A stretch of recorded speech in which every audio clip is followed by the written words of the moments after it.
I'd like to call this meeting of the Lammersville Unified School District Board of Education to order at 7:02.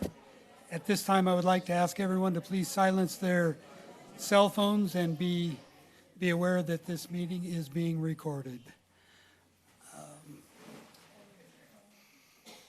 Pledge of Allegiance by Debbie Wingo and Bethany School.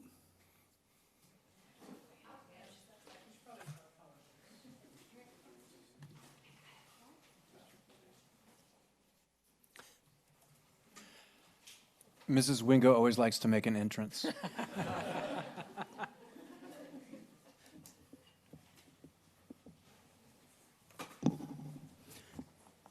We were rehearsing.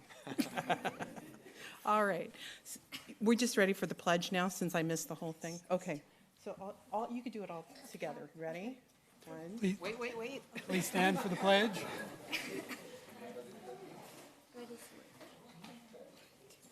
Ready, salute. I pledge allegiance to the flag of the United States of America and to the republic for which it stands, one nation, under God, indivisible, with liberty and justice for all. Mr. Pombo, do you want us to do our presentation now or come back up in a few minutes? You can do it now, please. Okay. All right. Thank you.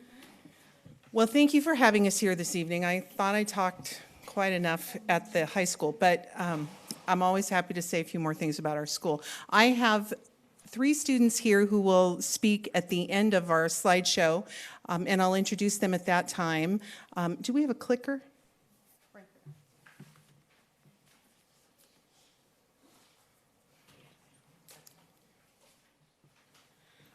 All right, so you very generously gave us money this year for extracurricular activities, and I just thought I'd make a quick run through and tell you what we did with that money. So the first thing we did, Bethany, this is the 10th year.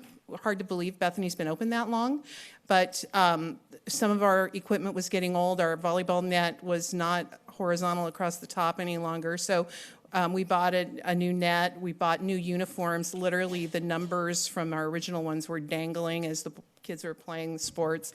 So new carts for volleyball. And for the first time ever, we were the championship volleyball team. So, and we had an undefeated season, so we were pretty excited about that. Yeah. We bought basketball, same, they share uniforms to a certain extent, and that's my 7-8. We've won the league for multiple years in a row, but 7-8 boys have not been undefeated, and this was the first time that they managed that, and we were quite proud of them. So that's them on the slide. How tall was your center? I'm going to say it's the first time I've ever seen a student able to dunk in middle school basketball. And I'm sorry to tell the high school that they're moving back to San Jose. But 6'8". And we're very excited to be getting new plexiglass backboards. That's the big news at Bethany.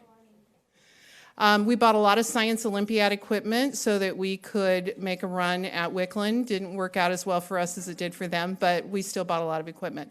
We have new lab coats. That guy there is Jack the Skeleton in the photo. Bought books, rocket launchers, all sorts of things that benefited the students there. We contracted with the San Joaquin County office. It used to be Artist in Residency, now it's called Artist in Schools programs. And each class, kinder through 8th grade, had a visiting artist visit 4 times throughout the year, and these are just some examples of the work that they did. You can see the line drawings there on the bottom. Those are 4th grade. That's far better than I could do. You know, our leadership program is something we're very proud of, and so we added a few costumes this year. We do a big Spirit Week during Read Across America Week and have a birthday party for Dr. Seuss, and so we bought Thing 1, Thing 2, and Dr. Seuss this year, and that's Buster the Bobcat. Band and choir, they competed this year in some musical competitions, and so our extracurricular monies went to support that. And probably one of the harder things I did all year was try to buy a fourth row for the 3 existing rows we have of risers. And 10 years later, that's no small feat, but they're being shipped now. Let's hope they fit. And we are doing our first large production this year. We're doing Aladdin. It is on Monday. We're doing dress rehearsals at school for the students, and then Tuesday evening at 6 p.m. We have Aladdin Kids. I also learned that ordering a script that is owned by Disney is no picnic, and but we managed. The musical is being directed by Michaela Rosetto, one of our kindergarten teachers, who is actually a theater major, and Miss Heinrich, our music teacher, and they're doing a phenomenal job. These 3 I have here with me tonight are in the play, and they're just going to talk to you a little bit about that. So I'd like to introduce Kylie DeCruz, Carly Liu, and Mason Garner. Who's going first? I guess I will. Who's shy? Hi, my name is Mason Garner. I play the genie in the play Aladdin. And it's quite a fun role to play because I get to be myself and be loud and funny without getting in trouble. And I quite enjoy it. And rehearsals have been very fun because it's a school play, so you get to act with your friends. And I enjoy it. Hi everyone, I'm Carly Liu, and I play as Princess Jasmine in the play Aladdin. She's a very sarcastic and free-willed princess. I'm not quite like her, so I try my hardest to be like her because I'm not sarcastic or anything. And it's, like Mason said, the rehearsals are very fun, and I enjoy being in the play, and I'm so honored to be one of the lead roles in Aladdin. Hi, my name is Kylie DeCruz, and I play Aladdin. And receiving the role of Aladdin has been a huge honor, and I truly enjoy playing it. I was chosen for being Aladdin because I had the stage presence and acting skills to do so. And so far, I have been really enjoying rehearsals. And the interesting part about playing Aladdin is the fact that I am a girl and I'm playing a guy character, which means that I really have to embody the character of a guy. And in my opinion, it is really cool to be playing a guy. And it also takes a lot of self-confidence and courage to perform in front of your classmates as a guy. So having this opportunity really means a lot to me. I want to thank the directors for making this show possible, and I am super excited for the opportunities it may provide. Thank you. And I'm very much looking forward to attending the show next Tuesday. As am I. I actually showed up last night. Uh-oh. I had it in the wrong week in my calendar, but there were no cars in your parking I lot. can't imagine how that could happen in the last 2 weeks of school when there's nothing going on. Along those lines, I just would like to take off my Bethany hat for a minute and put on a district hat and invite you all, if you're in Mountain House tomorrow, we have our annual K-8 honor roll field trip tomorrow at Central Park, which is a big party.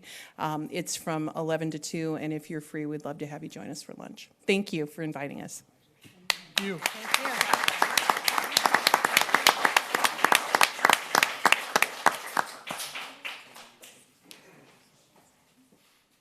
Roll call, please.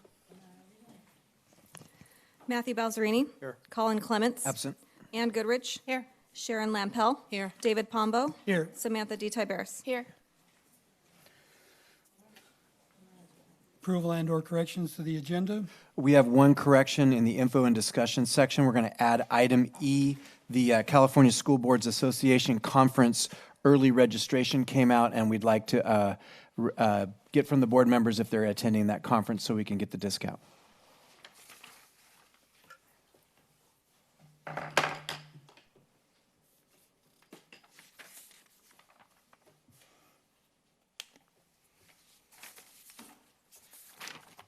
I move we approve the agenda as amended. I'll second. All in favor? Aye. Opposed? Motion carries. At this time, we have our recognition, and I believe the board will be heading down to the floor for the recognition. We're going to do the science fair presentation first, and then the employee recognition. So with With your permission, I'll invite Principal Gonzalez, President Gonzalez, we'll call him all things tonight, Principal Gonzalez up to introduce this amazing young man. Certainly. Thank you very much, Dr. Nicholas, members of the board, members of the community. I'm very pleased to announce or to share with everyone a wonderful Wickland scholar who performed very well at our state science Olympiad, science fair invitational, and was interviewed and received a very special award from the Raytheon Corporation for his ongoing research over several years for his periscope. So without further ado, I'd like to recognize everyone. Arsh Muhib, please come on up, Arsh.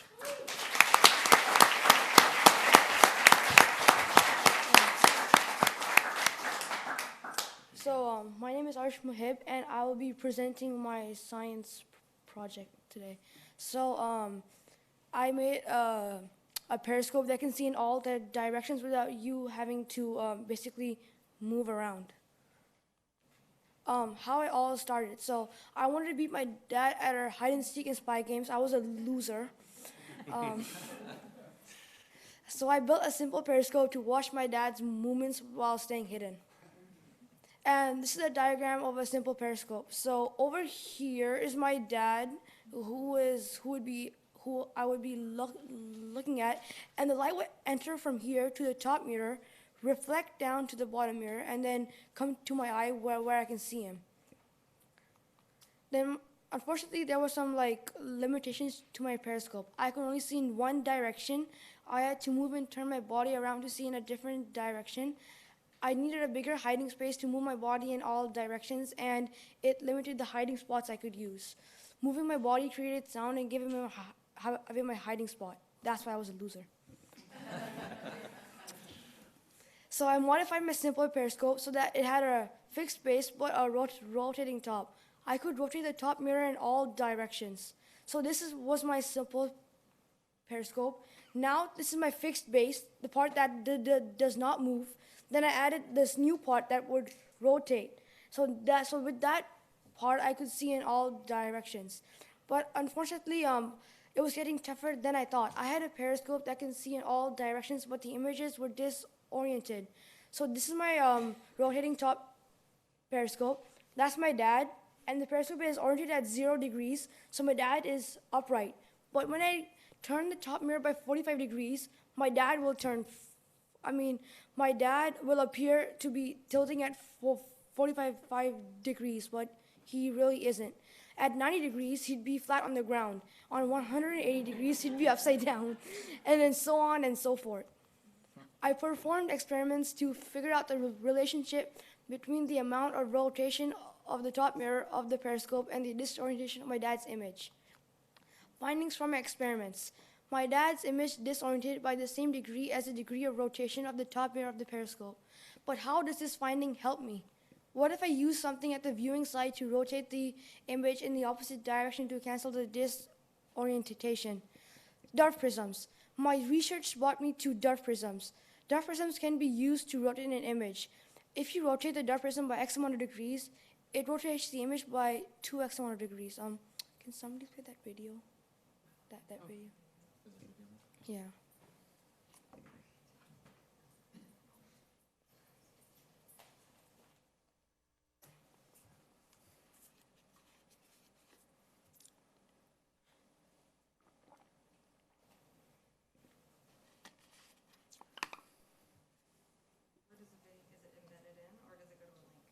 It's embedded in, actually.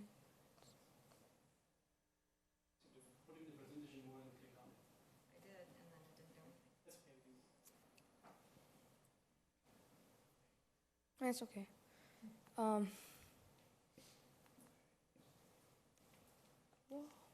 I added a dart prism to my periscope at the viewing side in such a way that I could rotate it at a horizontal axis. When I rotated the top mirror of this periscope, I rotated the dart prism by half the amount at the same time.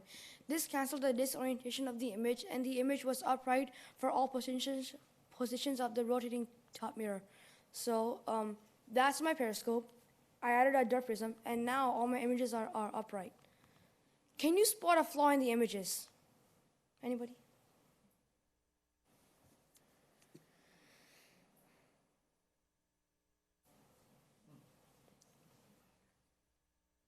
It's the other way around. It's flipped. Yeah, the images are mirror images of the original object. I added a second dot prism in a fixed position to fix the mirror image. So I added one more, and now look. Yay! This is my periscope, the final creation. Pretty cool. Wow.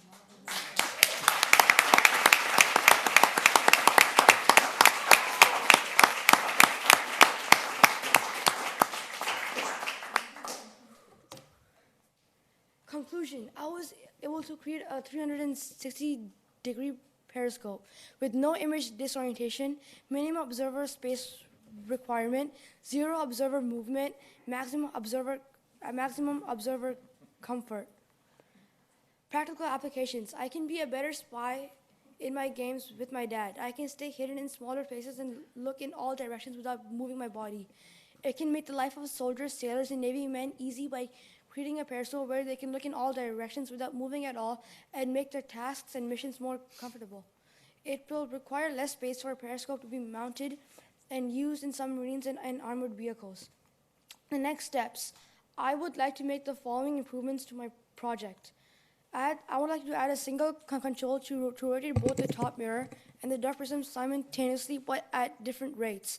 Add information about magnetic direction to where the top mirror is pointing, north or south or east or west, etc. It would be nice to add night vision, infrared imagery, and motion detection to the periscope.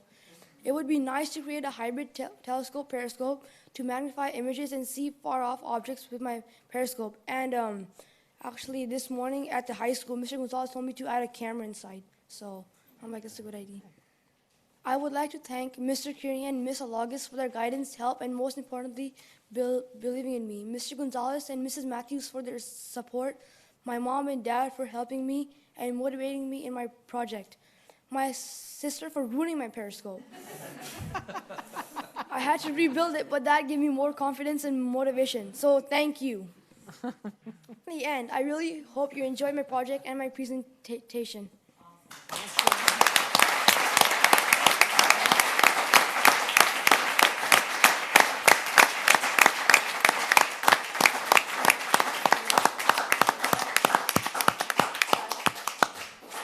So I have one quick question. Have you won the spy game? Yeah. Okay. And has the Navy contacted you yet? They will. Thank you. Very nice. Congratulations. Very Good impressive. job. Very impressive.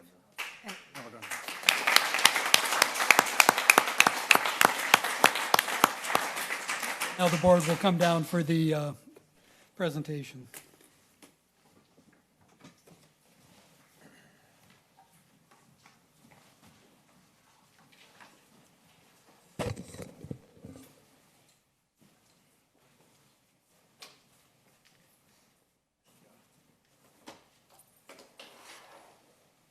Okay, this is one of the most enjoyable of our meetings of the year because we get to acknowledge a lot of people. We started off at the high school acknowledging hundreds of kids for their performance, but it's important to note that in our district, we have exceptional adults across the board and across all of our schools, and so we want to acknowledge the nominated and chosen certificated and classified employees of the year.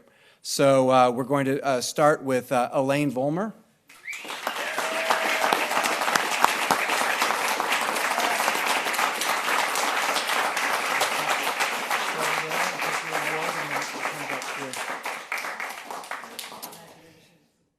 And having had my child in this next recipient's class, Zachary misses her dearly, Natalie Gray.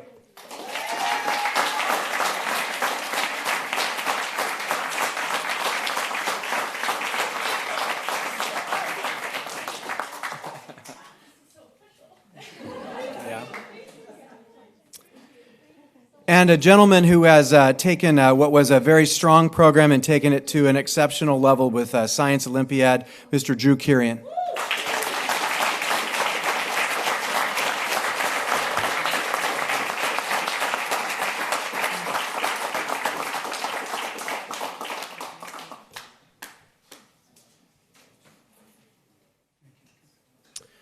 This award is given to one of the members of our district office staff who laughs at all of my bad jokes. The Classified Employee of the Year, or one of them, Ruby Beltran.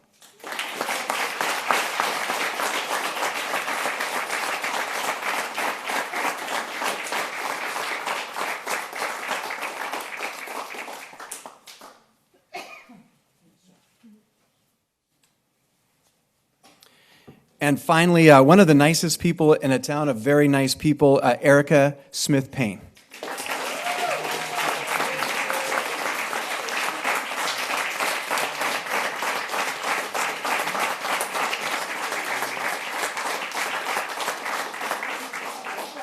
So if we can have you guys come.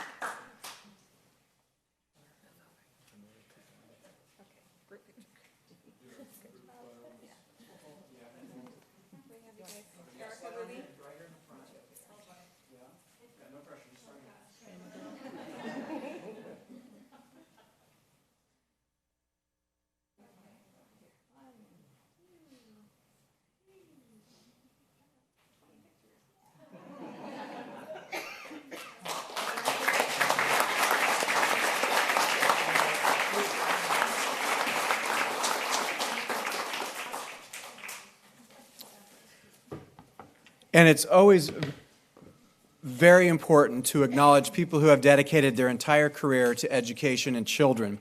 And we have two retiring teachers who we are going to acknowledge now. So it is very important to remember that as they set on to new greener pastures or a new way of looking at life without little people in front of them, the legacy that they leave for our district. So I'd like to first acknowledge Robin Stromberg.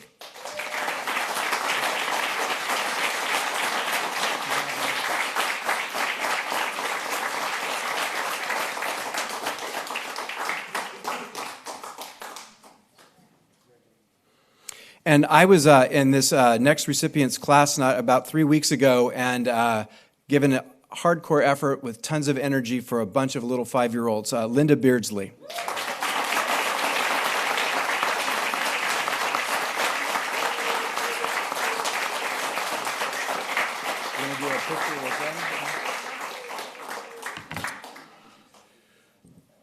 There are, when you're in a district that's growing like ours, you get very few firsts, but we here in Mountain House and in Lammersville Unified get an opportunity to celebrate firsts. So we're saying goodbye to the first two-time student trustee member, Samantha D. Biteris, to this evening. D. Tiberius, sorry.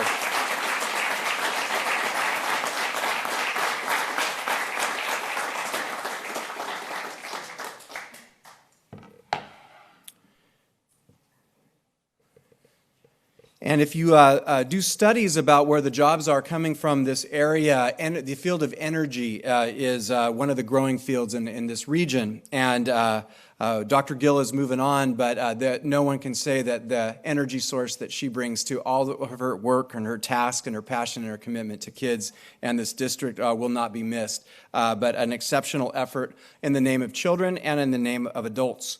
A 5-year commitment to excellence, Dr. Cushgill.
committee reports. I will start out with the Facilities Committee. We haven't had a Facilities Committee meeting since our last board meeting. Our next Facilities meeting will be held May 31st at 6:30 right here in the boardroom. Next up, the District Advisory Committee. Next meeting's on May 24th, I believe. Is that right? Yeah, 24th. I should have allowed people to Yeah. the opportunity to leave before we got started back in, so we'll wait just a moment to continue. Thank you, everyone, for being here.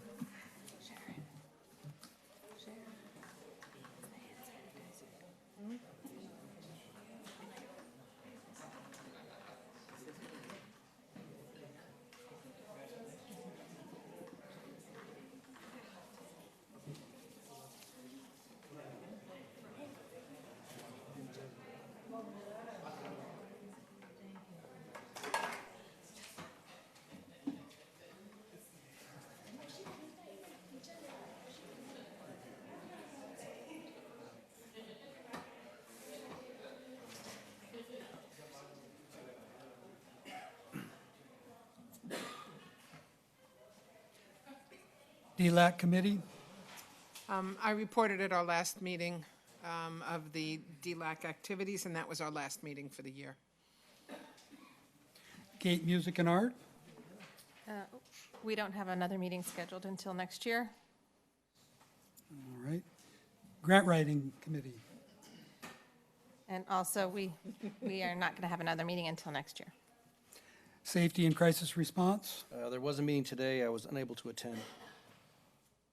I don't have a report from Dr. Gill, so Right. I'll report on next time. Okay. And Wellness Committee. I was unable to attend the last Wellness Committee. Among the items discussed were the farmers market and relay recess and an upcoming anti-bullying assembly at Cuesta featuring Santa Clara Police, who will bring their canine unit out. Also reported, hearing screenings have completed in the district for the year. Governing Board reports. Madam Student Trustee. This one's long this time. So since it's almost the end of the school year, I wanted to acknowledge some of the amazing teachers at the high school. My AP English teacher, Miss Schofield, always goes above and beyond for all of her students. She has not only taught me English, but she also goes the extra mile to make students understand the world around us and form more educated opinions for many aspects of life. And then secondly, I wanted to acknowledge my former teacher, Mrs. Earle, for how dedicated she is to student success. I just wanted to say I'm not even in her class right now, but she's been more than willing to help me with another class during her own lunch period several times because she really cares about making sure students have the opportunity to succeed. And then I also wanted to discuss the growth of the dance department at Mountain House since we just had our third dance show ever. This year, the amount of dancers increased by about 5 times from last year. The dance teacher, Mrs. Leah Avery, was completely changed what the program is. She has been able to connect with students and make dance more important at the school. I look forward to seeing how much the dance program expands next year and seeing how much it improves with the construction of the theater. And then it is sad to say that tonight is my very last board meeting. Over the past 2 years, I've been able to learn a lot while I was up here, and I've completely changed in a positive way. I wanted to briefly share 2 of my best experiences as a student board member. My first took place when I first got here, and I'm sure most of you will recall this. It was the night I was publicly told by a member of the community that I didn't have a valid opinion. Because I was new to the board at the time, it was the first time I really ever voiced my opinion, so I was already very nervous.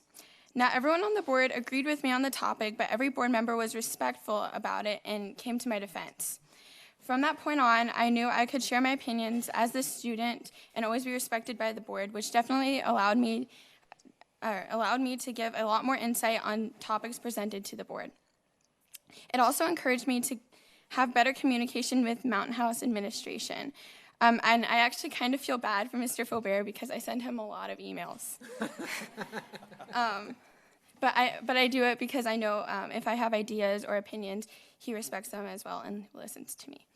And then the second amazing experience that I've had up here on the board was my opportunity to attend the CSBA conference back in December. I learned a lot about school boards. I worked to strengthen my leadership skills, and I made really good connections there. Since the conference, I've been in contact with other student board members in California and have been able to further discuss what we can do to better our schools. With all of that being said, Trustee Goodrich, it has been an honor sitting next to you. Over the past few months, I have really picked up on how caring and kind you are to everyone you talk to. I really love those qualities you have for our students. And then Trustee Clements, even though he's not here, I'll read it.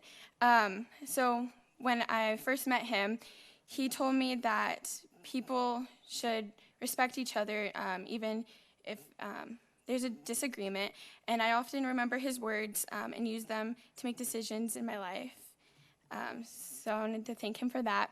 Trustee Lampel, thank you for always being so welcoming towards me and always making me feel like I could always participate in board conversations. I love how detail-oriented you are, especially with catching the small errors in policies and such. Trustee Balzerini, I love how you always have student and teacher safety as one of your biggest priorities all the time. Your insight on safety definitely makes the schools better places, and I'm more comfortable to be in them. President Pombo, whenever you read your board reports, I'm always shocked, even though it happens every time, with the long list of events you've been to in such a short amount of time. It's amazing, and I really love your dedication to the schools in the district. And then Dr. Nicholas, one of the best things about coming to board meetings is your sense of humor. It definitely made the nights more entertaining, and I always look forward to hearing your jokes. I really appreciate everything all of you do for the district and for education. You have all truly inspired me, and I hope to have your great qualities throughout my life. Thank you for this experience. It has been an honor to serve up here. And I would like to thank you, Samantha, for your 2 years of service on the board and your opinions. I believe that everyone's opinion matters, whether you're an adult or a student, and you've set a good example for future student board members, and I thank you. I forgot one part. I didn't write it down. But I made a folder of some resources for future student board members, so I'm hopeful that it'll be passed down from student board member to student board member and added to over the years, so they have a little bit of more information when they come in. And that was an idea I got from the CSBA conference. Very good. Very nice. Thank you.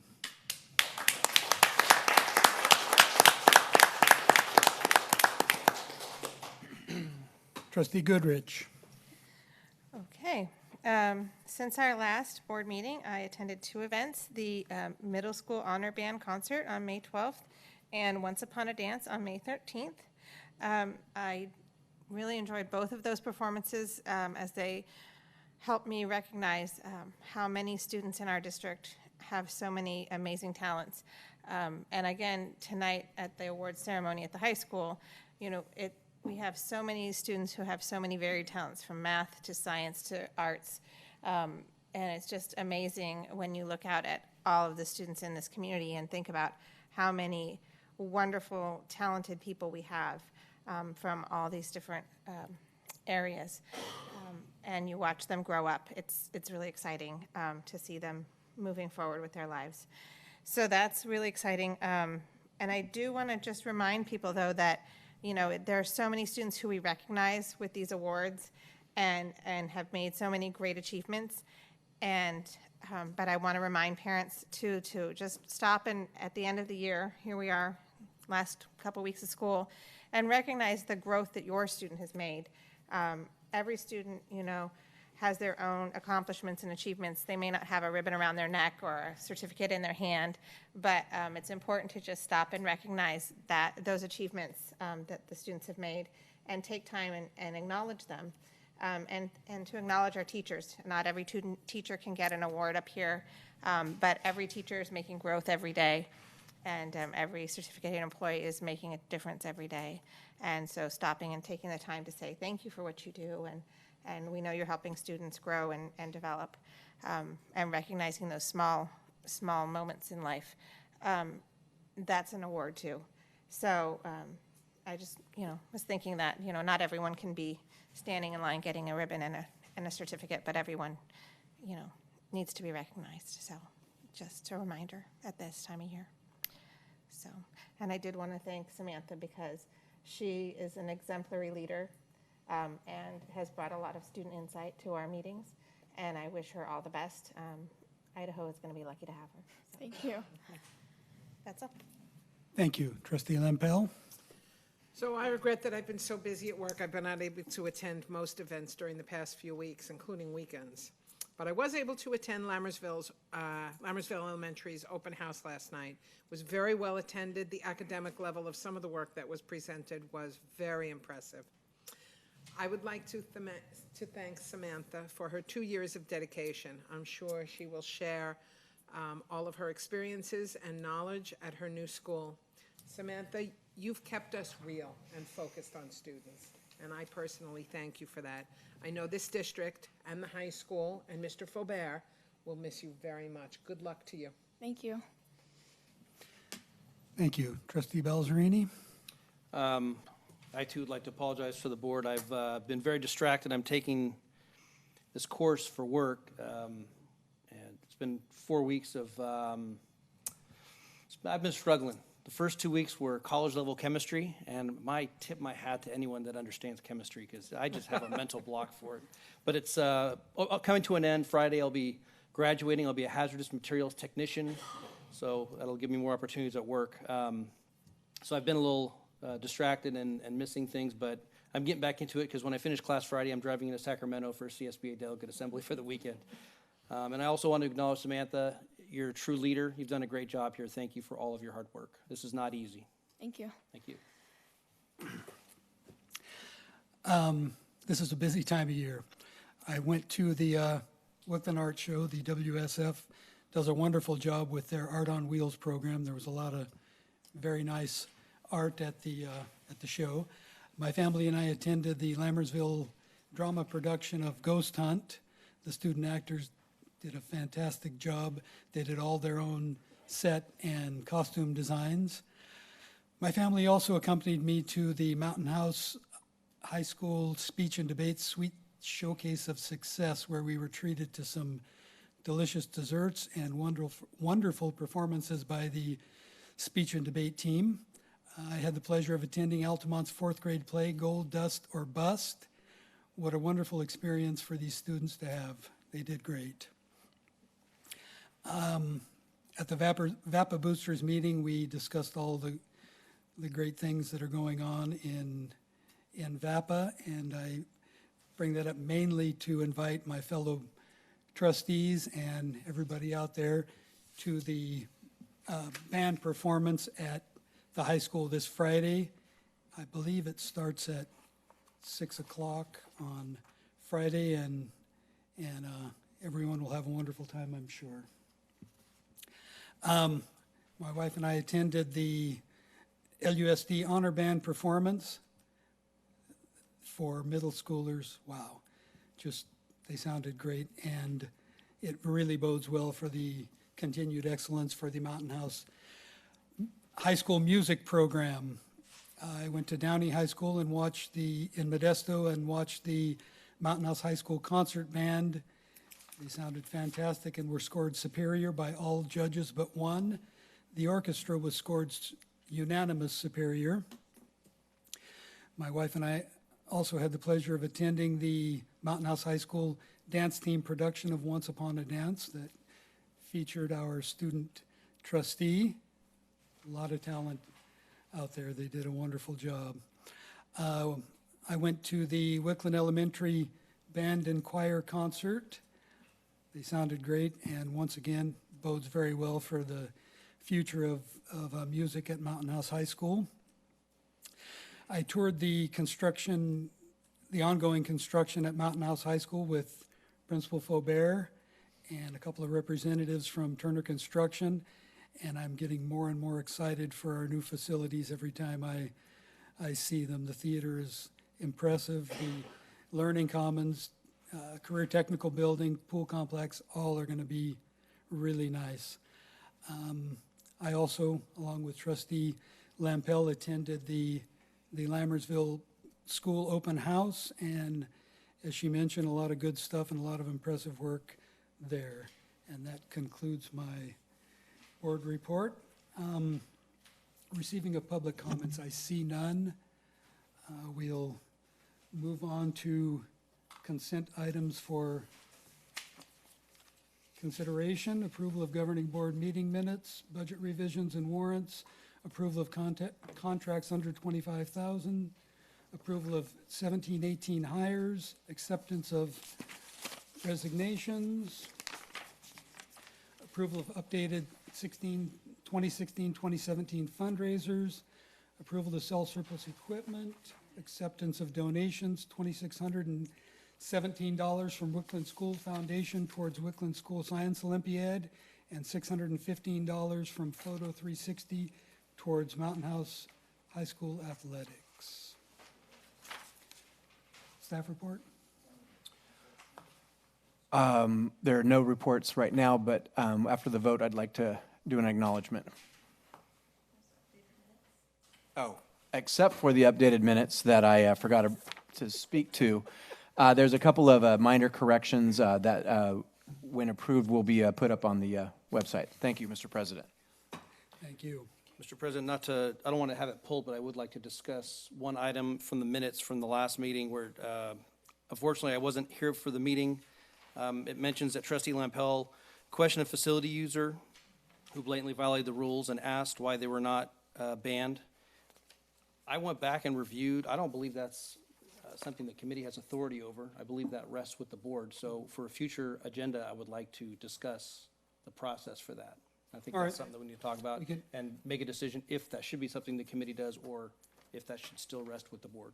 All right.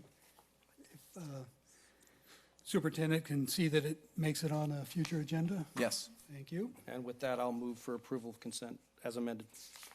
I'll second. All in favor? Aye. Opposed? Motion carries. Trustee Lampel? Absolutely. So I would like to welcome to our Lammersville family, Patricia Bauer, Spanish teacher, Thorsten Harrison, Associate Superintendent, Tracy Lewis, math teacher, and Amanda Pace, special education teacher. Welcome. We know you're going to do great things for our students. And I would like to invite our Associate Superintendent to come up and introduce himself if he would.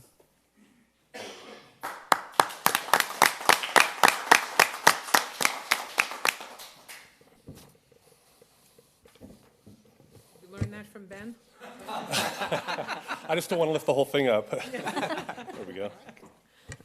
Good evening, Board President Pombo, trustees, Dr. Nicholas. I'd like to thank you for the opportunity to join your team of educators here in Lammersville.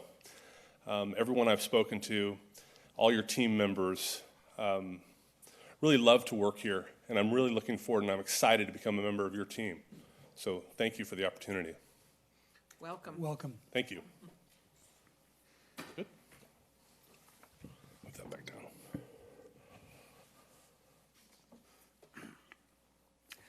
Item 10, District Administrative Report, Superintendent's Report. I just have a short report. I wanted to acknowledge the work of the district staff, our site administration, our teachers, in particular the leadership of LTA. We have been working on what's called now the Professional Growth Committee. They did 2 days of training with the assistance of Dr. Ken Feudernick and 2 West Ed trainers in the area of redesigning our evaluation system, training in teacher observation, and also just building district culture around helping everyone reach their potential. And we had 2 rounds of training, like I said, this week. The trainers are coming by beaming at me saying, I've never worked with such a group of cooperative and positive people who want to make a difference. So I wanted to acknowledge the entire Professional Growth Committee from the site teachers, site admin team, district team. Things are moving forward very positively. That's my report.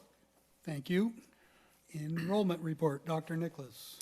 So I'm proud to say that our enrollment is presently 4,671 students, a total of 150 additional students since August. You stole my report. I wanted to sorry. comment on this item.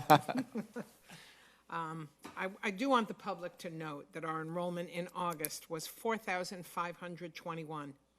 We're ending the year, as Dr. Nicholas just said, at 4,671. That's an increase of exactly 150 students. I want to personally commend our staff for keeping up with the constantly increasing enrollment, while at the same time keeping up with the needs of all of the students. Anyone who's ever worked in education knows what a challenge that is to keep up with changing enrollment and students coming in. And our team does it, and they stay focused on the kids. So I'd like to thank our team, our teachers, our principals, and our administrative team here at the district office. We keep moving forward for our students. Item C, quarterly report on Williamson uniform complaints. There are no complaints. Item D, district maintenance and operations report. Mr. LeGrand. Good evening. Nice tie. The tie is back. The saga of the tie continues. So, I know we have a long agenda, so I'll be really brief tonight. I attended the construction meeting today at Mount High School. Everything is going well. Attended the district safety committee this afternoon. Good stuff there. And we're in the process of finishing up our summer plan so we can hit the ground running after Memorial Day weekend. So, and as part of that, there's several items on the agenda tonight for approval that you'll hopefully approve later on tonight. Did you want to ask me about Altamont, or do you want me to? So we talked about our. No. I just thought I'd throw it out there. So we talked about our construction meeting today. Dr. Nichols did most of the talking, and so that went well. There'll be a rep here from Turner at the next meeting. It's my understanding that you could personally address questions to your concerns. So that's where we are. Any questions? Okay, cool. Thank you. Thank you. And actually, real quick, while you're walking away, I just want to acknowledge it's on an item in the future, but when the cameras come up, if you're not here, I just want to thank you for all the hard work that you did, because I know you kind of took the lead on that. So thank you. Action items. Consider approval 2017-2018 inter-district transfer requests. Staff report? None. Move to approve the 2017-18 inter-district transfer requests. Second. Discussion? All in favor? Aye. Opposed? Motion carries. Item B, consider approval of 2017-2018 Safe Schools Plan. Staff report? I just want to acknowledge Dr. Gill for the hard work and putting in all this together and herding what is the proverbial cats, but we recommend approval of the safety plan. I'll move for approval of the 2017-18 Safe Schools Plan. I'll second. And I want to again thank the committee, Dr. Gill, your leadership, something near and dear to my heart. I know it's been a lot of hard work and a lot of progress this year. Thank you. And I would like to thank Trustee Balzerini for his work in our Safety and Crisis Response Committee and the Safe Schools Plan. Thank you. Thank you. And with that, all in favor? Aye. Aye. Aye. Opposed? Motion carries. Item C, consider approval of 2017-2018 Wellness Plan. Staff report? Yeah, so again, acknowledging Dr. Gill, her work on keeping these reports together. The plan is recommended for approval. And I would just like to thank Dr. Gill for all the hard work she put into this, along with the rest of the Wellness Committee, to get this plan ready for us. And I move we approve the Wellness Plan. I'll second. Discussion? All in favor? Aye. Opposed? Motion carries. Item D, approval of Wickland Elementary carpet replacement from Kaya Services, $95,486.23. It's been recommended by staff, the gentleman in the tie in the back, and our CBO that we approve this to replace old carpet. I have a question. Have we considered replacing the carpets with other materials other than carpet? I'm sorry, I missed the question. Have we ever considered replacing carpet with other materials? Not laminate, linoleum tile? We're actually replacing some of the BCT with carpet walk-off tiles, so there'll be less maintenance, strip and waxing. We're doing opposite of what you kind of suggested there. Okay, So- I'm just curious. So the district started this process, I'll just a little background. District started this process probably 3 years ago. They got roughly 2/3 of the campus done. There's about 18 classrooms that need to be done, and then the library, and then the old boardroom. That's all that's remaining. Right, so we're putting carpet back in. We're Yes. tearing out the old icky carpet. Yeah, so we're putting carpet back New in. Carpet tiles, that's easier to replace, but I was thinking of, is there a different product that's easier to clean than carpet? Personally, I think carpet is the easiest to clean. Oh, okay. So, a lot less maintenance and stripping and waxing, my personal opinion. Okay. So, and then as opposed to tile, sweep, mops, two process, as opposed to run over with a vacuum. I like carpet personally. Think of children spilling things on carpet and then it sits there for 10 years. So- True. Okay. You have a point. There's no absolute right answer. I was curious. Thank you. You're welcome.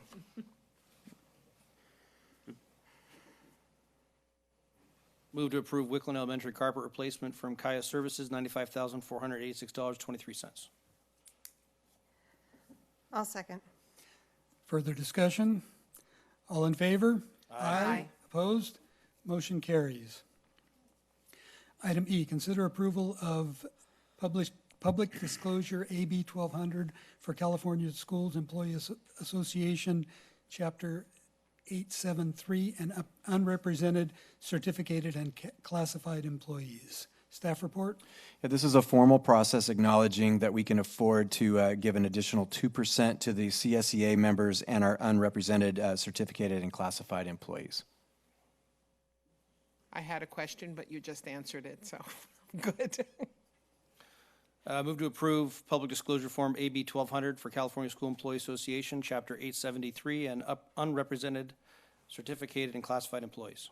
I'll second. Further discussion? All in favor? Aye. Opposed? Motion carries. Item F, consider approval of Governing Board Resolution 161718 to establish temporary interfund transfers. Staff report? This is an annual thing that we do that allows Alvina in the interim between June and July to do the business of the district in the overlapping budgetary years. And she can go into greater detail if you have any other questions.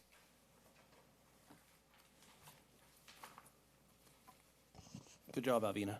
We haven't had to use this process, but just in case. I move we approve Governing Board Resolution 161718 to establish temporary interfund transfers. I'll second. All in favor? Aye. Aye. Opposed? Motion carries. Roll call, please. Matthew Balzerini, Aye. Colin Clements, Absent. Ann Goodrich, Aye. Sharon Lampel, Aye. David Pombo. Aye. Item G, consider approval of Governing Board Resolution 161719, authorizing the issuance and sale of special tax bonds for the purpose of financing authorized facilities and approving and authorizing related documents and actions. Staff report? I want to ask Chris Lynch and Bruce Kearns. Bruce Kearns works with Stiefel and Chris Lynch with Jones Hall. They're the gentlemen that can explain all of the verbiage that goes in this. Mr. Pombo, members of the governing board, I'm Chris Lynch, and I'm a bond attorney at Jones Hall. And Dr. Nicholas just introduced Bruce. Our two firms have been working with this district since about 2000, helping with the financings of its school facilities. You're being asked tonight to consider two items related to Community Facilities District number 2014-1, and that CFD consists of Neighborhood C and most of Neighborhood D. Action item G requests approval of the issuance of bonds for CFD 2014-1 to finance school facilities, including the new Hanson School, and the bonds will be issued in an approximate principal amount of $36 million, and Bruce will spend a little time on that in a moment. Action item G also approves certain financing documents that are necessary for the issuance of bonds, a fiscal agent agreement, which governs the use of proceeds and the repayment of the bonds, a bond purchase contract between the district and the underwriter, providing the terms under which the underwriter will buy the bonds, and then a preliminary official statement, which is the disclosure document that's given to investors and describes the bonds and, most importantly, the property that will be paying the special taxes that will be used to pay debt service on the bonds. So with that, I'd like to ask Bruce to talk about the status of the market and the anticipated proceeds. Thank you, Chris. Nice to see you all again. As Chris just indicated, the resolution before you has a not to exceed $36 million worth of bonds. And these bonds will be not rated by a credit rating agency. This would be typical for special tax bonds sold at this stage of the development. There's quite a lot of development in neighborhood C and D, but nowhere near the amount that would be necessary to get a credit rating. So it wouldn't be like the bonds of Measure L sold just several months ago. But the audience of investors for these bonds will find it a very eager transaction to invest in. In fact, one of California's largest investors in municipal bonds, Franklin Templeton, will be coming to the CFD tomorrow and looking around at the progress of development. The development pace has been so active. Just a couple of months ago, we were thinking, because so much of the property was still in the undeveloped category, that the amount of bonds that we could get from this financing would be roughly half the amount that we're talking about today. But with the progress of homes being built in neighborhood C and the transition of formerly vacant property into final subdivision map approved property in neighborhood D, and the corresponding value increase that's associated with that development progress has increased the amount of bonds by about twice. So now we're in the range of $35 million. Interest rates are very low, been just the last few days even lower than they were a week ago. We anticipate selling the bonds in a few weeks from now. Expect those conditions to remain relatively the same. If they do, then we're hoping to be very successful and have the amount of bonds similar to the not to exceed amount that Chris just described for you. So I'll pause there and ask if there are any questions on that topic. I'll turn the floor back to Chris then. Thank you. Thank you. Would you like me to talk about the next item as well, or would you rather vote on the first item? Maybe we can go ahead and dispense with this one and then move on to the next one. So you're looking for a motion? Yes, please. Move to approve Governing Board Resolution 161719, authorizing the issuance and sale special tax bond for the purpose of financing authorized facilities and approving and authorizing related documents and actions. I'll second. All in favor? Aye. Aye. Opposed? Motion carries. Roll call, please. Matthew Balzerini. Aye. Colin Clements. Absent. Ann Goodrich. Aye. Sharon Lampel. Aye. David Pombo. Aye. Item G, consider approval of Governing Board Resolution H. Consider approval of Governing Board Resolution 161720, determining that property is annexed to the improvement area number 1 at the Lammersville Joint Unified School District Community Facilities District number 2014-1, Mountain House School Facilities. Staff report. In 2014, when this CFD was established, the only property that was included in the CFD was neighborhood C. In order to provide for a procedurally easy way of annexing additional property into that CFD, we established what's called a future annexation area, and that future annexation area included a neighborhood D in it. As a result, because neighborhood D will participate in the financing of Hanson School, we are providing for the annexation of properties owned by 3 of the property owners in neighborhood D: Shea Homes, Cal Atlantic, and Mountain House Developers. And Mountain House Developers is represented by Dave Sargent here tonight. All that's required for that annexation is they sign a unanimous approval, approving the annexation, approving bonds issued by their taxes in the CFD, and the payment of special taxes. We'll record a notice of special tax lien in the real property records as soon as this resolution's been adopted, and then they will be in the CFD just as the property in neighborhood C is. I'm sorry, can you repeat the 3 owners again? Sure. Shea Homes, Cal Atlantic, and Mountain House Developers. Cal Atlantic, is that? It's a builder. That's a builder, okay. So I'm happy to answer questions, but this resolution confirms the annexation of those 3 property owners' properties into CFD 2014-1, which will increase the bonding capacity of that CFD to pay for school facilities. So just to confirm, it's not all of D, it's just those property owners. It's not all of D, just those property owners. Thank you. Further questions by the board? Thank you, gentlemen. That's why I had them come up. Yeah. But what this does really for the district is once all of these bonds are sold, the Hanson project is moving forward. So for people in the community that are paying attention to this meeting, what it really means is that the building of the school can move forward. Okay. I'll move for approval of Governing Board Resolution 161720, determining that property is annexed to Improvement Area Number 1 of the Lammersville Joint Unified School District Community Facilities District, number 2014-1, Mountain House School Facilities. Second. All in favor? Aye. Aye. Opposed? Motion carries. Roll call, please. Matthew Balzerini. Aye. Colin Clements. Absent. Ann Goodrich. Aye. Sharon Lampel. Aye. David Pombo. Aye. Item I, consider approval of updated 2017-2018 Governing Board meeting calendar.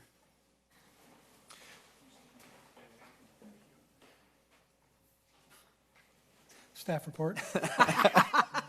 So last meeting, we approved the calendar, but there was a conflict with the religious holiday Rosh Hashanah, and so we looked at the calendar, both the month of September and October. The best thing that we think to do is to move the meeting date on that Wednesday back to Tuesday because Rosh Hashanah is a 3-day holiday. Thank you.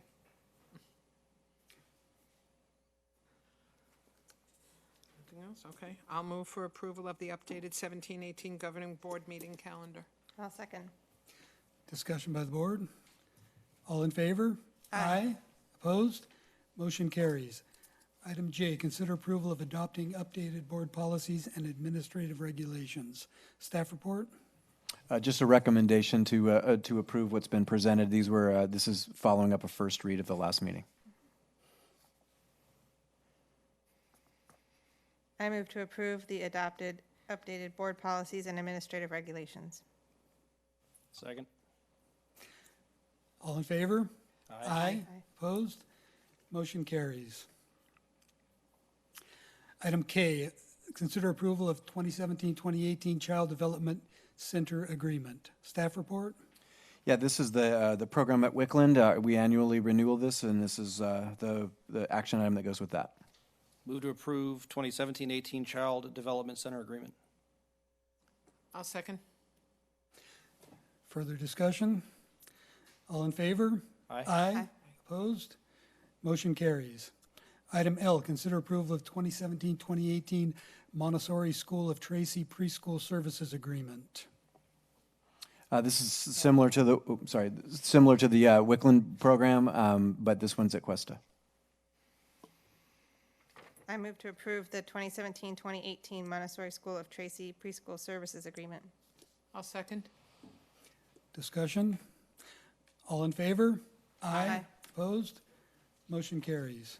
Consider approval of 2017-2018 food services for the National School Lunch Program between Mountain House Elementary School District and the Lammersville Unified School District. Staff report? This allows us to continue to provide food service to the country school over there on, I think it's Mountain House Road, isn't it? Mm-hmm. Yeah. What do they have, like 29 kids now in the whole school? Something like that? It was pretty small. Seems like a lot. Yeah, it does. That seems I high. think it might be in the teens. Yeah. Yeah, it's pretty small. Yeah. Move to approve 2017-18 food services for the National School Lunch Program between Mountain House Elementary School District and the Lammersville Unified School District. I'll second. Discussion? All in favor? Aye. Opposed? Motion carries. Item N, consider approval of Measure L expenditures. Staff report? So we have 3 short presentations. After a lot of work, I want to acknowledge Heather Sherburne, Dr. Gill, Irene Buzatil. They put a lot of work into this, so they're going to come and explain each of these action items in detail and the phased rollout that they're recommending tonight.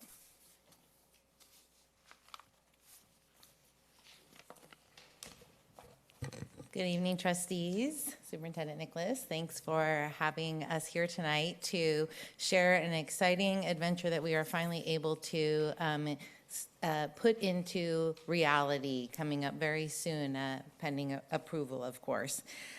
So as Superintendent Nicholas talked about, thank you. There are 3 parts to this presentation. We'll have one where we're talking about the classroom technology infrastructure upgrades, a second part where we're looking at increasing security cameras on our campuses and district office, and a final part as part of an upgrade to Lammersville School Elementary. So the first part is the upgrading the LUSD 21st Century School Technology. Over the last 2 years since I've been here, we started having a conversation about what do we want for our students? What do we want in terms of creating students who are college and career ready? And what does that mean? What does that look like within our classrooms?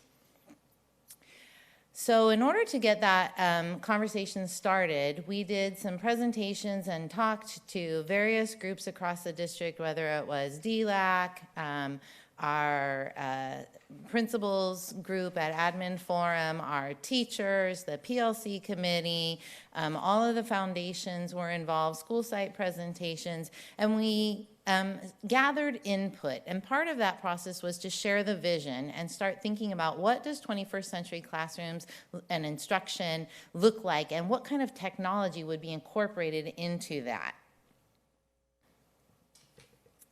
Following looking at a video about blended learning and what the possibilities are for good instruction, then we wanted to gather stakeholder input. So after all of these various groups watched that video and had some great conversations over the entire school last year, we collected information on chart paper like this, and we were at the DAC meeting, so if you were present for the DAC meeting, you would have participated in one of these activities as well, where we said, what are the kinds of things, if we want 21st century classrooms, which you see there in the center of that, and we want to make sure that we have the 5 C's really represented with citizenship, communication, collaboration, critical thinking, and creativity, what does that mean in terms of the physical room and the resources? What does that mean in terms of teacher tools and materials? What does that mean in terms of the types of student actions that we want to see coming out of our students to be 21st century citizens? And what are the pedagogical and instructional habits that we need to make sure that we are embracing and moving forward to instruct our students? That information was then taken from, it must have been at least 10 different groups that we have had across the district and aggregated into this. When we talked about professional development came up, clearly we need more professional development around the use of technology, what is blended learning, 21st century classrooms, digital tools, Google Classroom, digital curriculum, all of those things came up that we need to continue to work on developing that. And over the course of these 2 years and prior to that, we have continued along that journey in great ways. They also wanted to make sure that we had equitable resources between sites.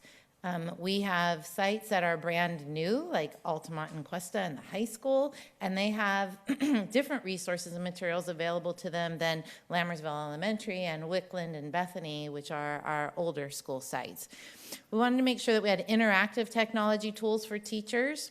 We wanted to increase that student access to one-to-one devices, and we've begun that journey already. We have moved to 4th grade this year, and the plans are to move forward to 3rd grade in the upcoming year to go along and match the digital and print curriculum that we've adopted.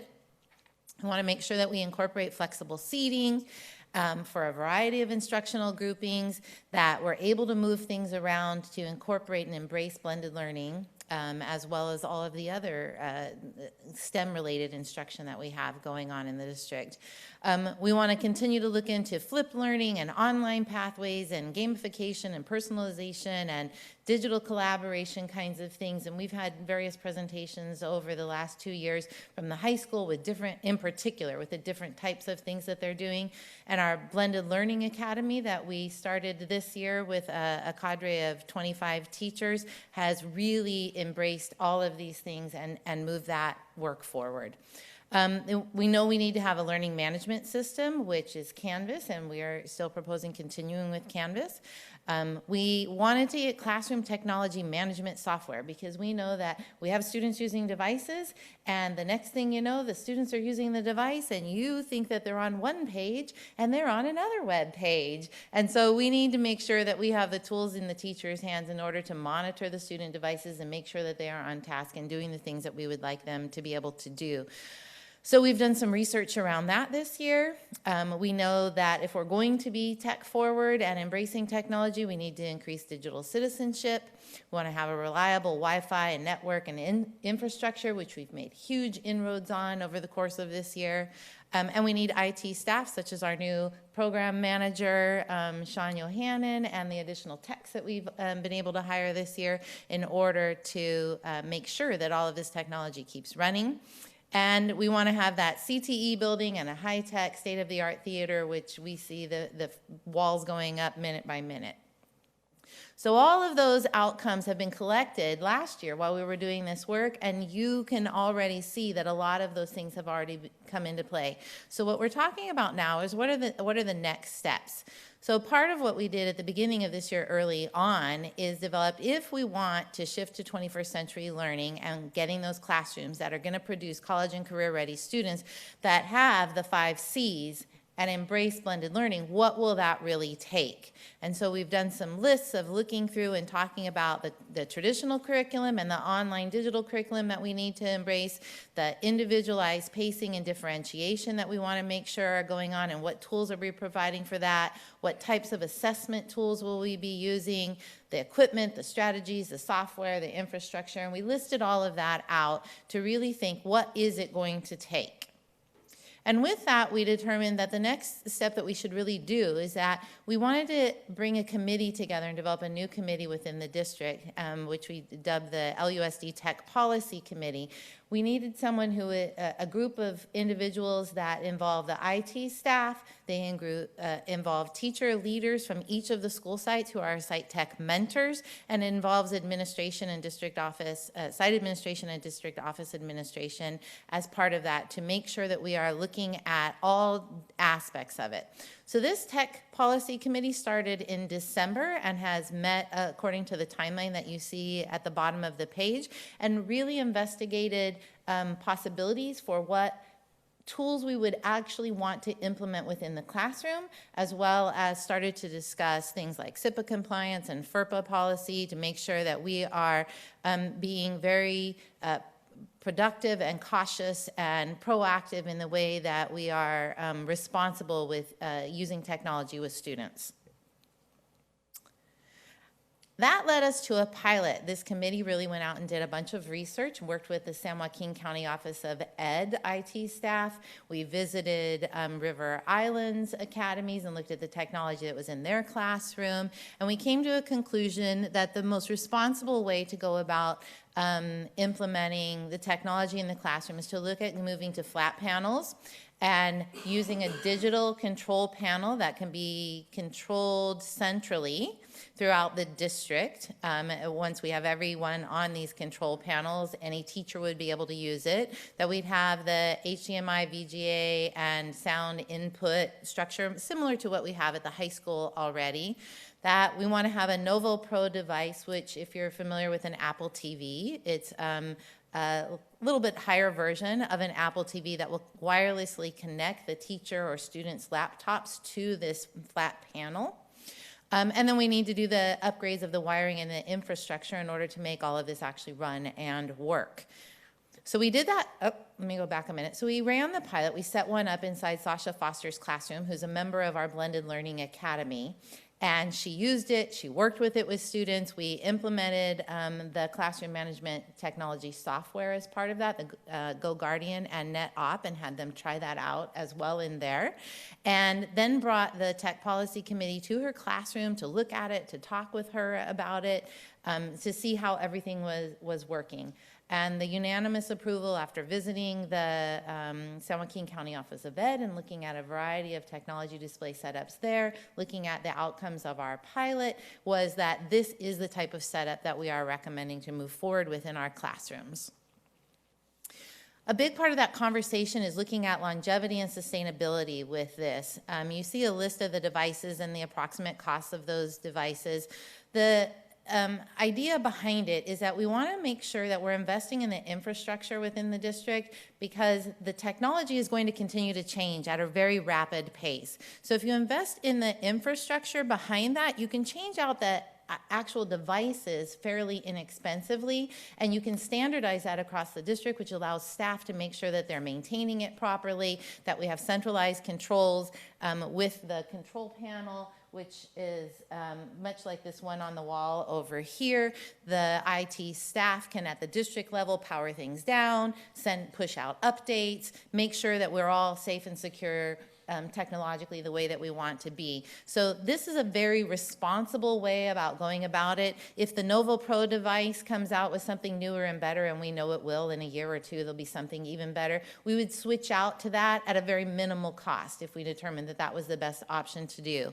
The TV flat panel devices have expected 10 to 12-year lifespans on them, and the quality of the picture and the sound is far superior to what you can get with a display off of a laser projector, or LED projector, which is what we have in the classrooms right now.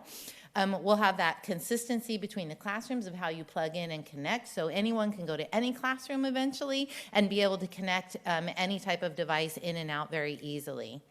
And we're recommending to upgrade to the Microsoft Surface for the teaching staff because of the interactiveness of the device. We know that the infrastructure is going to need to stay. It's incredibly expensive. But if you keep the power in the hands of the teacher, the power of a pen that they can change and write on and display and do everything, as student devices continue to upgrade, we upgrade those devices that are being in the hands of the users and much more affordable than trying to do something that is built into a wall.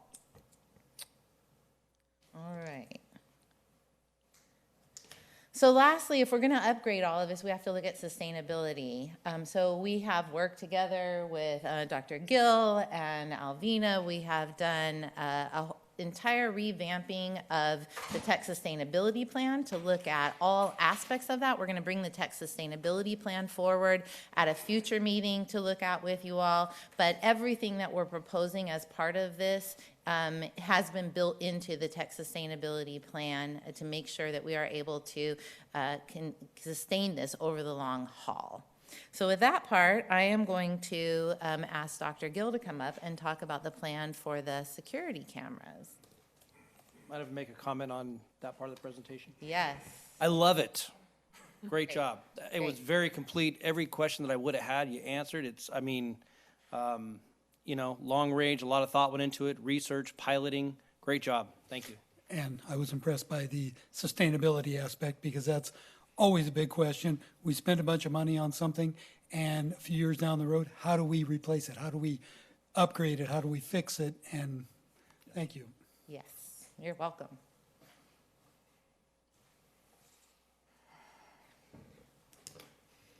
Good evening, Governing Board, Mr. President, Student President, Dr. Nicholas, and members of the community. First of all, thank you for the honor earlier. Appreciate that. It was a little emotional. So, like Ms. Sherburne shared, she shared the technology improvements that we want to continue doing and sustain within our classrooms, but that also belongs same kind of thing to our facilities from safety perspective. So before I actually start the presentation, I would like to take a moment to thank our Safety Committee, Mr. Balgerini. Since I have been come to this district, we actually dropped the committee 5 years ago, and we have been meeting every month since then. And Safety Committee had a commitment from certain members since the beginning. And then specifically with the security plan, I actually requested Mr. Lee Grant to stay here because, like Mr. Balgerini said, he actually helped, he played a key role in writing the proposal and working with the some of the organizations to help us with this because we were not really sure exactly what kind of cameras to propose, those type of details. And so if there are specific questions regarding the technicality of the cameras, Mr. Lee, I will request Mr. Lee Grant at that time to come and give us some knowledge about that. So just giving you some background for our district from the cameras perspective. Even though safety committee has been working on many different issues, many different angles from safety, but this is one of the ones that has been on our minds for several years, because at our schools, other than the high schools, we didn't really have well-working cameras. And even though at the high school, even with the latest technology from 2014, we found out last summer that some of our cameras didn't really do the job that we wanted them to do, of identifying specific students, especially at dark and at night and so on. So we did do quite a bit of research, some investigations, finding out from specific people and experts and saying what kind of cameras we should install. We even contacted law enforcement, asking them about their feedback and what kind of cameras would they suggest for us to install at that time as well. So a little bit more background, that right now we do have some cameras at some of the schools like Bethany, but they're old. So like we talked about sustainability for and upgrading. So these kind of things with technology, they need to be upgraded every so often. Bethany's cameras, there are only a few cameras at Bethany, but they're old. They're not doing the job that we need them to do. At some of the other schools, we don't have cameras, and we don't have infrastructure for them either. And Altima School, though, does have the wiring done already, and the infrastructure is done already. So that is a good thing. We just need to install the cameras. So here is just a summary. The proposal by itself is several pages long, which we will bring forward in a future meeting, but just want to give you a summary of it today. Our goal is right now, by end of June or so, that we can work with some architects and designers after your approval, which will cost about $48,000 to kind of design the whole thing, a 5-year plan basically from now until 2020. In phase 1, we will be focusing on finishing the Mountain House High School cameras. As I said earlier, Mountain House High School actually has really good working cameras. We just would like to add additional ones that can focus specifically on night vision and specifically on the kind of need we have. And then we also know that with the new buildings that are coming up already, the cameras are already being part of the budget. We will most probably come back and revisit after the new buildings are done to see if we need to come back and do any additional. But at this point, the recommendation is, and our goal is that we just install the ones that we have planned already. And so in phase 1, which is 2017-18 school year, we would like to go and install most of the cameras at most of the school sites, except a few that we will have to come back in phase 2 and 3. And district office will also include in phase 1, which will be approximately $400,000. And then in 2018-19 school year, there will be the phase 2 of camera installation at rest of the cameras at Bethany, Lammersville, Questa, and Wickland, which will be approximately $186,000 school year dollars and so on. And then phase 3, come back and finish the bigger schools, which is Bethany, Questa, and Wickland, which will be about $70,000. We did add about 10% contingency cost, even though in our proposal it said $662,000. But with inflation over the next 5 years, we are assuming and hypothesizing that the cost might go up, so to add about $711. But again, we are thinking because Mountain House High School and others, the cost may be higher as we come back later on. So that's why in the agenda it's a higher amount, just to cover the cost, not to exceed that amount. This is the number of cameras that are being proposed as of right now. We actually had 3 different proposals. And the first proposal was bare minimal, and then we had something which we call Cadillac proposal, that like every dream that we want, and then we kind of came with the middle proposal. That was Dr. Nicholas's recommendation. And so this is the middle, we call it like a hybrid Camry proposal type of thing. So it will meet the needs, but it's not really hi-fi. So this is how many cameras we are proposing at each of the school sites, and including the district office, to be installed over the next 5 years. And so again, here's a very specific timeline as we're proposing. If everything goes as planned, is that by the end of June, we would like to begin the work of just putting the design together, working with the architects, and doing that work. And then in July, we finish the designing work, and then in August, we go and start bidding, and hopefully throughout the fall, finish the bidding, and then start the camera installation in December of 2017. Finish that by the summertime, and then come back and start working on phase 2 in July of 2018, and then phase 3 in July 2019. We did actually add the cameras, security cameras line item also in the sustainability plan, because we know with the technology improving and technology going up, and who knows in 2021 what kind of cameras will be out there. So we might be going back and redoing this kind of process again in several years. But usually they say it's about 8 to 10 year cycle. So hopefully not too many, but most probably the Mountain House High School, the ones that were installed way back in 2013-14, they may have to be done around, in 2021, 2022, around that time. Questions? For the board, this was something that I championed. I have to thank Dr. Gill and Joel and Jimmy. I was a believer that Prop 51 was going to pass and we were going to have funds, but before the funds were there, and I was telling them go out, and they went and walked every single campus, took a map and figured out where to place the cameras, and this was long, tedious, tiring work. And I know they weren't happy, but it paid off in the end, right? So thank you for all the hard work. I had a quick question, Dr. Gill. I'm assuming that since Hanson is not included, that we're planning Hanson's to just already include it in the building. Correct. Okay, and second, the 3 phases, isn't it going to be more costly to have people returning to these school sites again and again? Wouldn't it be just quicker to just have all of them installed at one school site and be done with it? Or why the 3 phases? That was mainly because of funding, Okay. that we were not sure that if the funding will be available. Okay. If that's something, will be the board directions to do them in one phase. Sure, why not? We could do them in one phase. That does mean that the process may go longer for one school, because we might do like one school, so the timeline will change. Right. Specifically for school sites, yes, but we could do that. I believe it was the cost of the hardware. Gotcha. Okay, just checking. Thank you. Okay. Thank you, Dr. Gill. Thank you. Thank you. Good evening. I'm going to go ahead and get where I'm supposed to be. So I'm really excited to be here with you this evening.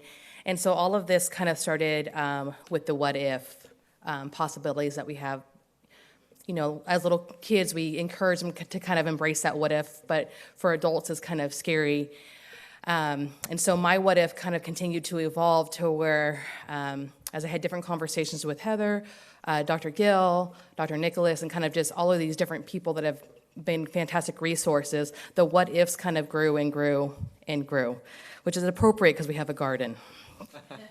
And a septic tank. And we now have a septic tank. So what I wanted to do is create spaces for our students. All of our schools, of course, the kids are at the core of everything that we do in all of our decisions. And so looking forward, I wanted to kind of, what is our goal, what is our vision for our students, and what do we kind of want to be the legacy that we're creating for them, what do we want them to remember?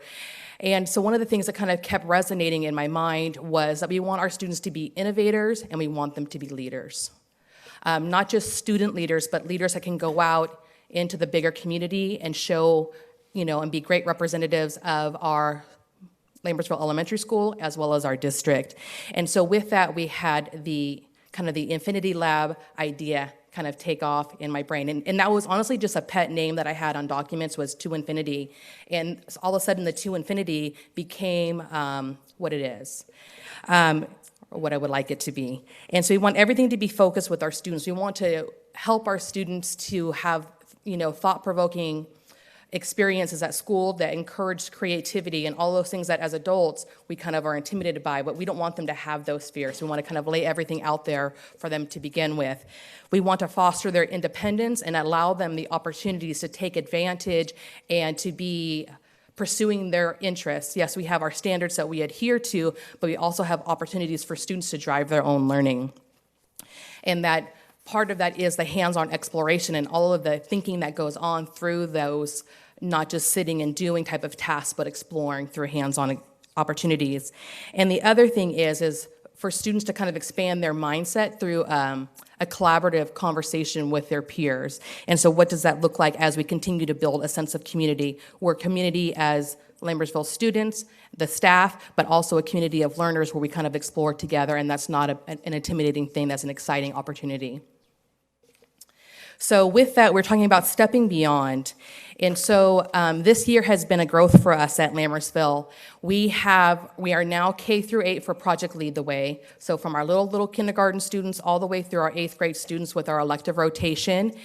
Our program is going to continue to expand next year because this year we had our Title I teacher who wears many, many hats, but he was responsible for kind of getting our Project Lead the Way going for our kindergarten through 5th grade students because our 6th through 8th grade students already had opportunities, but he really spearheaded that and dove in, and he's been a fantastic addition to our team. But we have 4 additional primary teachers next year that are going to be attending the Project Lead the Way training, as well as our 6th grade teacher, Kara Hallam, so that'll offer another opportunity for our students in the elective rotation. And so with that, we want to make sure that we are giving them lots of opportunities to be innovative in their thoughts through Project Lead the Way, the Next Generation Science Standards, and just things that don't even fall into the realm of this is a set curriculum, this is a set learning experience. And part of that would also be the expansion of our leadership program. So all of these things are kind of interwoven because I envision, and the staff and I have been talking a lot about having the students be ambassadors for our program. So if someone comes and says, can you talk to me about your school? It's not just someone such as myself in the office telling them what great things are happening, but it's a student speaking from their experience about what's going on. And then also through the digital arts. So we want to make sure that, similar to what Heather said with, giving our students opportunities to be college and career ready, a 21st experience through different types of technology tools. We want to make sure that we're giving that to our students on a day-to-day basis. So for example, if we're talking about the digital arts, kids would have the opportunity to do like a school broadcast channel. They would have the opportunity to do like products or infomercials for the things that they're developing in Project Lead the Way or other creative solutions that they've designed. And that would also tie into, I also have 3 teachers that I have signed up to do the Blended Learning Academy over the summer. So, giving teachers the opportunity to explore and use these new resources. And then all of that just kind of is like exponential growth in regards to the experiences that our kids are able to have. So I'm really excited, and I talk really fast when I get excited. So opportunities for students is that we want to, I phrase it as encourage potential failures as opportunities for growth, but it's almost to the point we don't even want them to see them as failures. We want to see them, I'm trying this, let's see what happens. And there's no foul in that, there's no negative connotation to it. And I think quite honestly, as I reflect on that, that's just more my experience that I had as a student kind of coming out when I was putting my ideas together, because we don't want our kids to have that. And one of the things that I was doing as I was going through research that really struck me was a quote by Herbert Cole, and he said, if they don't discover things for themselves, they don't have true conviction. So as opposed to us telling students, they experience those things for themselves, they find it for themselves, and all of a sudden that has a different meaning for them through their own experience that they've designed for themselves. So one of the things that we're looking at is in this Infinity Lab, is having things like the Ozobots. So when we went to the San Joaquin County Office for Education, we got to see the Ozobots, and they're these small little robots, where the kids can do very, very beginning coding, but it's through markers, no computer system, and so they're able to trace out these patterns and get this little robot to do what they want to do and do tasks. And so it's something that is not intimidating to students, adults, anyone, and so anyone can come in and draw a path and get them to do whatever they're tasking this little robot to do. Another thing would be that I thought was really cool with these things called makey-makeys, and it's like taking what you see as everyday items and transforming them. I mean, so some of it's pretty ridiculous. Like I'm going to turn bananas into a keyboard. I'm going to turn buckets of water into like a Dance Dance Revolution type of thing. But if we kind of continue to take kids and have them take things that I see. So you see a badge, a name tag, but this is what I see when I look at that same exact thing. And I can think of 6 different ways to use that same common item that you haven't thought of.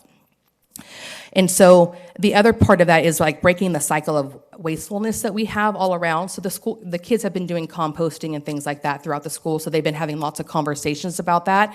But now they're asking like, well, can I bring in toilet paper rolls for this? Can I bring in, all of these extra rubber bands, drinking straws, anything that you can possibly think of, because they're starting to see different possibilities when they look at something. So you might go to Wendy's and see straws and forks and napkins, but the kids are thinking, that is great, because if I take a handful of those, I'm able to build this tower, I'm able to design this solution. And so the kids are really, really excited, from my little kindergartners all the way through.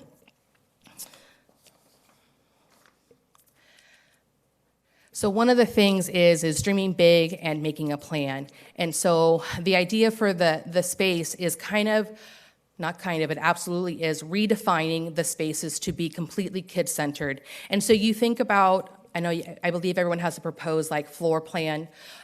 So you think about my office is what used to be a classroom.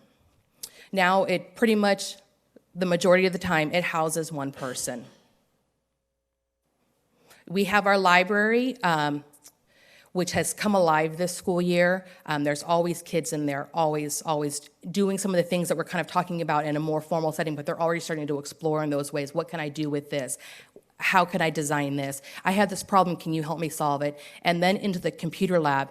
Our computer lab doesn't necessarily reflect where our kids are at right now. It's very traditional in regards to a desktop, all the cords and all of that comes with it. So by opening up the space and taking all of our adult stuff out of it, from copy machines to laminators and all that stuff that has nothing to do with the kids, and taking half of, at least half of, you can have more of it if you want, my existing office, we can take all of that stuff out of the kids' space and make it truly about the kids. That opens up the whole floor for them to say, I'm not limited because there's a wall here. I'm not limited because there's this whole panel of adult equipment that I don't ever get to use. I'm not actually allowed to touch it. And it gets it out of their space. And then it would also create opportunities to store all of these things that we want to have available for kids, whether they're coming in during their break times, they're coming in before school, after school, they're coming in with their classroom teachers. All of those things are there so kids are able to create, teachers are able to facilitate those experiences for their students. And quite honestly, I think as we've been seeing throughout with Project Lead the Way, the kids are fantastic visionaries, and we kind of put limits on them by what we present to them, but if we just let them go, they can imagine a whole different world. The other thing that has kind of come up as well is having different capstone projects for our kiddos. So as they kind of go through by different grade levels, you would have the opportunity to say, looking at our next gen science standards, we're looking at this standard, and this standard, and here's an innovator that I think would be tied to that. So for example, one of the ones that I had picked out just as an example is for kindergarten, they talk about weather and climate for next generation science standards. And so I had done some research, and I come across Alice Waters, who's out of Berkeley, and she's very much an innovator in regards to the farm to table movement, sustainable agriculture, and all of those different types of things. So how can we take someone who 40 years ago started doing something that even today is seen as an innovation? How can we take that and show the kids and use people as role models? And so that is, again, an interdisciplinary approach to where it's not just language arts, it's not just math, it's not just science. Everything is interwoven. Another example would be, even if you wanted to do like a social studies history perspective of it, so we're talking about engineering and design, what if you took that approach and kind of spun it on its head and you did it from social engineering in regards to Harriet Tubman and all of the work that she did in the historical context as a leader for the Underground Railroad, rights, ending slavery, and all of the work that she did along those ways. So there's all these different opportunities, and I don't even think that we had to get it stale and have the same one from year to year. It would be an evolution of sorts as well. So the other thing that we want to make sure that we're doing is that preparing the students for their futures. And so with that, the Infinity Lab and the proposed plan completely ties into our core principles in putting kids first. We want to prepare our students to be college and career ready. We want to prepare them for their first step after they leave, Lammersville Elementary School to when they transition to the high school. And so with our K-8 project Lead the Way, when we're looking to add the next elective courses, we're looking at what can we do to continue our students and give them a nice firm footing when they go to the high school. And so right now the offerings that we would have would link to the biomedical sciences and the engineering pathway. If I'm looking at the multimedia lab where the kids are able to make infomercials, make little vignettes, have a little television station where we're not doing morning announcements over the speaker, but it's like a little, a broadcast that they're putting on, anything that you can think of, that's going to link to the arts, the media, and the entertainment pathway that our high school is offering. And then we know that we love our garden, and we're moving forward now that we have our septic tank replaced. So we're very happy about that. But we have lots of space there at Lammersville Elementary School, and way back when we used to have an element of 4-H. So that's something that we would like to see bring back, in phases for our students. Again, I talked before at the beginning of the year about expanding our garden, but again, that's something that we're doing with purpose. We want to make sure that our kids are ready to transition to the high school agricultural pathway. If our students are able to do things from the produce that they're growing to, chickens and things like that, they can start marketing and have a small business plan, and what does that look like? And so we have lots of different options, because at the end of the day, and also culinary arts. So that's another thing. We have a teacher that's very excited about a club offering after school. So that's another thing that's been, an ongoing. One thing leads to another, which is a lot of passion from the teachers. We just want to draw students to Lammersville Elementary School, where we have a very proud tradition, a very proud history, and we would never put that aside. But we're saying, yes, we have all of those things, but look at us as we're embracing the 21st century and the opportunities that we can provide to your students. Any questions? I don't have a question, more of a comment. Two things struck me with your presentation. First being your excitement for this. Fantastic. The second thing is unbridling kids' imaginations, and I think that's something that in a lot of academic settings is lacking. I think we a lot of times restrict our kids, their ability to think outside the box and those things, and I think this is great. Thank you. Very excited to see this up and running. A lot of what you said, Irene, reminded me of our presentation we had from Arsh at the very beginning, where he took everyday objects like PVC pipe and a simple problem that he had, and looked at things completely differently and changed the world around him and made something amazing. And I think what you're planning is going to help students go from sitting around watching TV to becoming students like Arsh. Wonderful job. Thank you. And I especially like the consideration of the K-8 through to 12th grade of some of these pathways and the foundations being set at the elementary level. And imagine how far the teachers at the high school can take the kids when they have these foundations.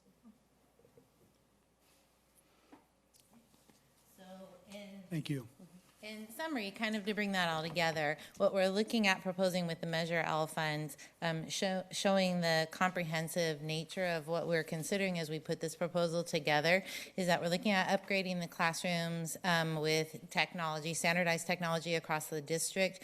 I didn't discuss it, but we're also looking at upgrading the multi-purpose room facilities where appropriate, to make sure that those spaces are viable and updated for the types of activities that we want to have going on as well. So those classrooms would be upgraded over phases of 3 years, looking at working with Lammersville Elementary and Wickland, starting with our oldest campuses first, doing the security cameras across the district, either in phases or all at once, and then looking at Lammersville in particular being the much oldest campus that we have, and kind of remaking that space and thinking about it in terms of that whole big picture of what we want to do with Lammersville Elementary, and drawing in more students so that it's a very comprehensive picture that we are building there, but embracing this technology upgrade. So Lammersville would be part of the classroom upgrade as well as the maker space,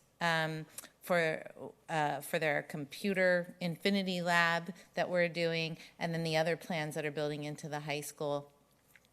So that's a total of $2.1, I believe, million that we're proposing out of Measure L funds to kick us off and get started on this multi-year project.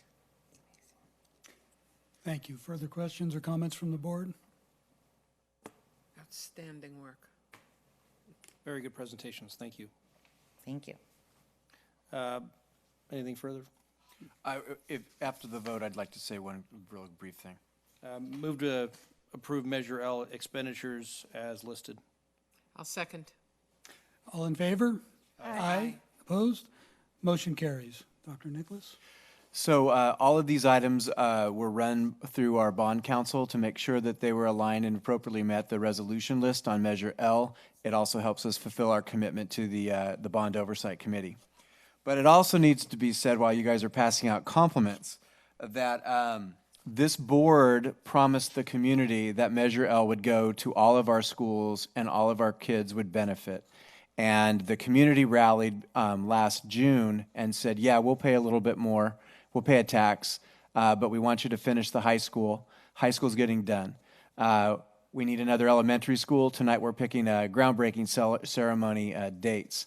And now, with a little bit of work and excellence out there by staff, we're going, every school is going to benefit from the commitment of this community to our children, but also it doesn't happen with you guys. So it needs to be said, leadership comes from the top.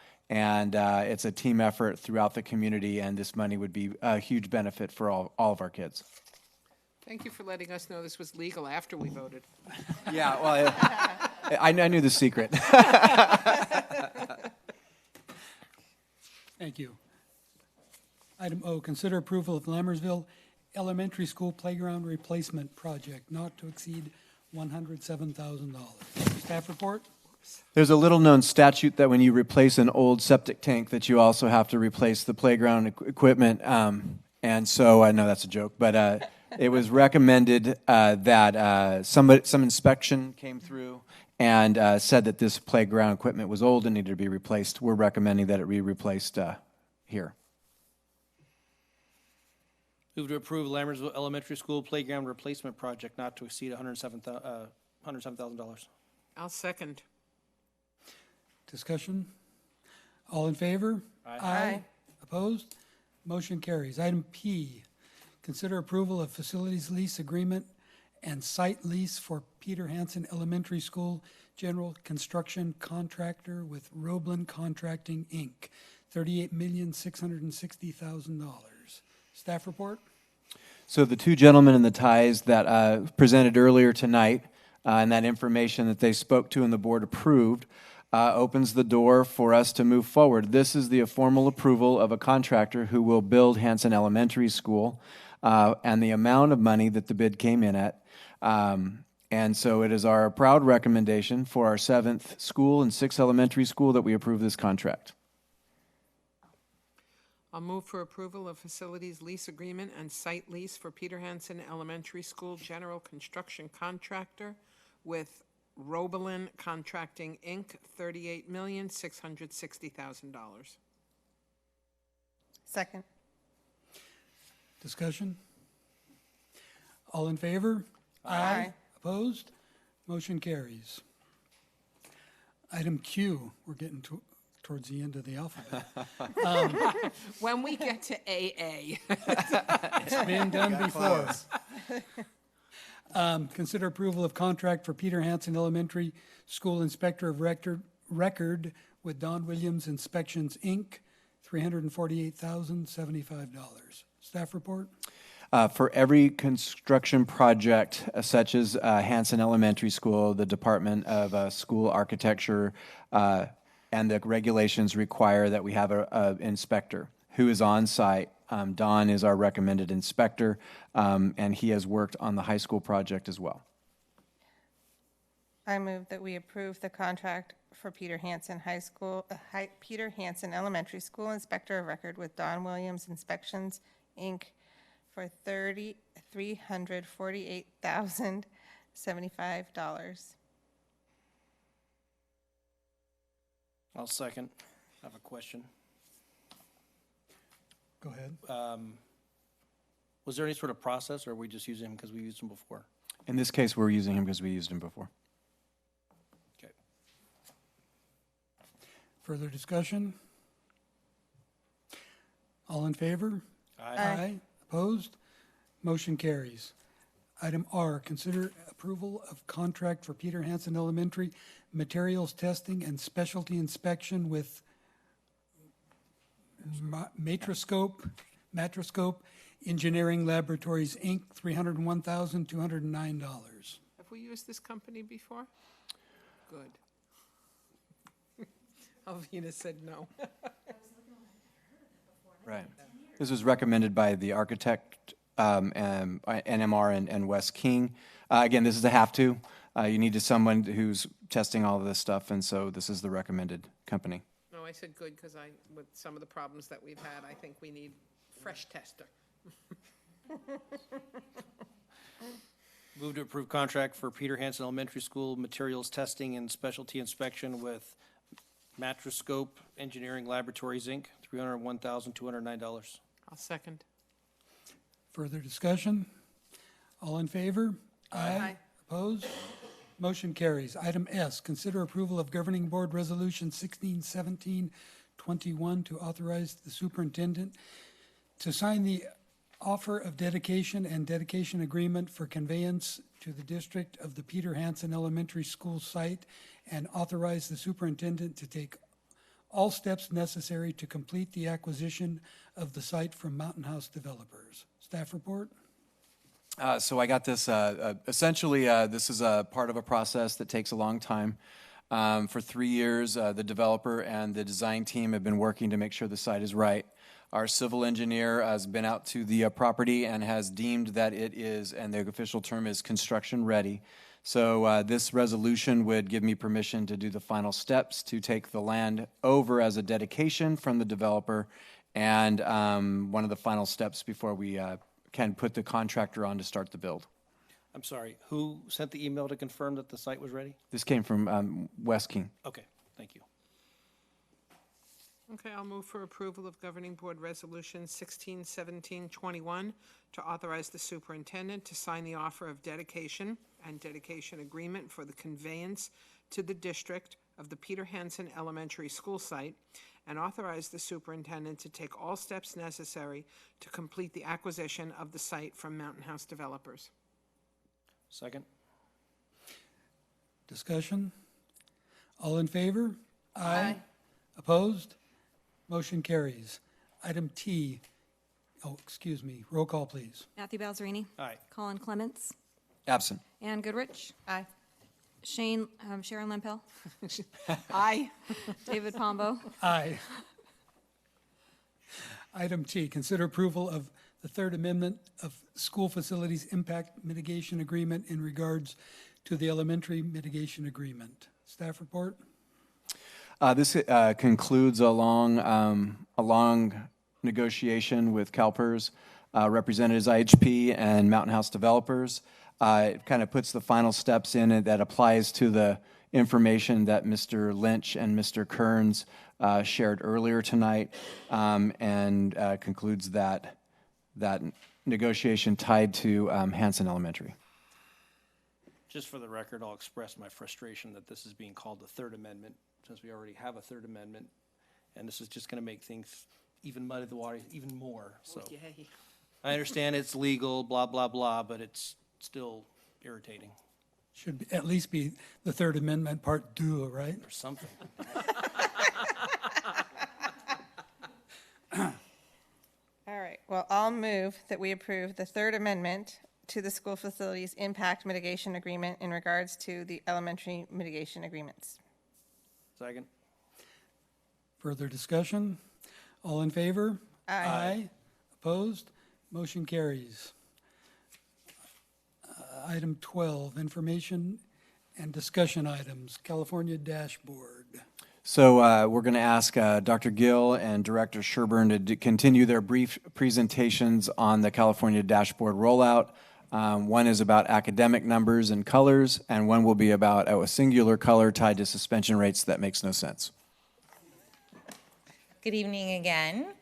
So a quick little journey about what we talked about in the first part of the presentation at our last board meeting.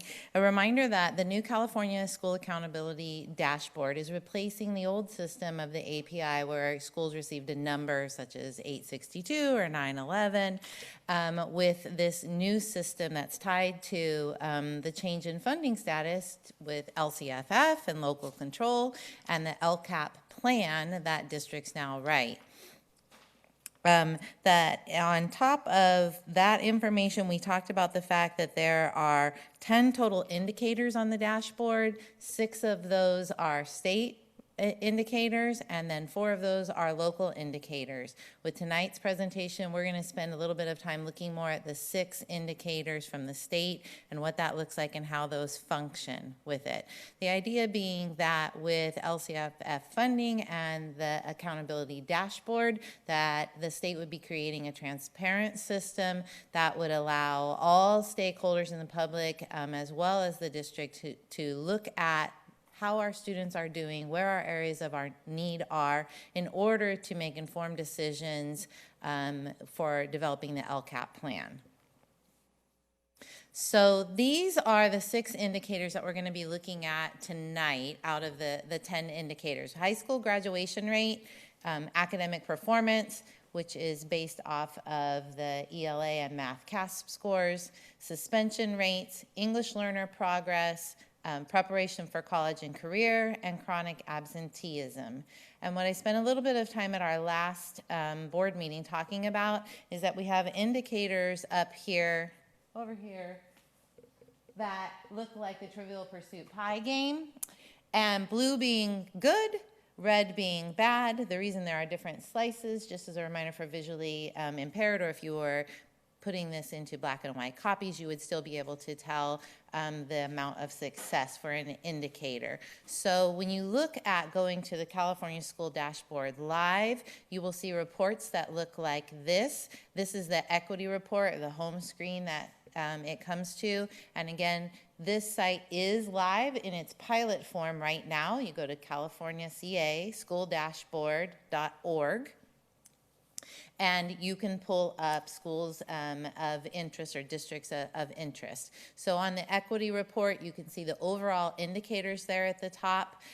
This is the first page of Lammersville Joint Unified, and at other times we will take you through looking at the data for Lammersville, but it gives you a sense of what that page is going to look like. It has clickable links on it where you can dig in and look at the data even more.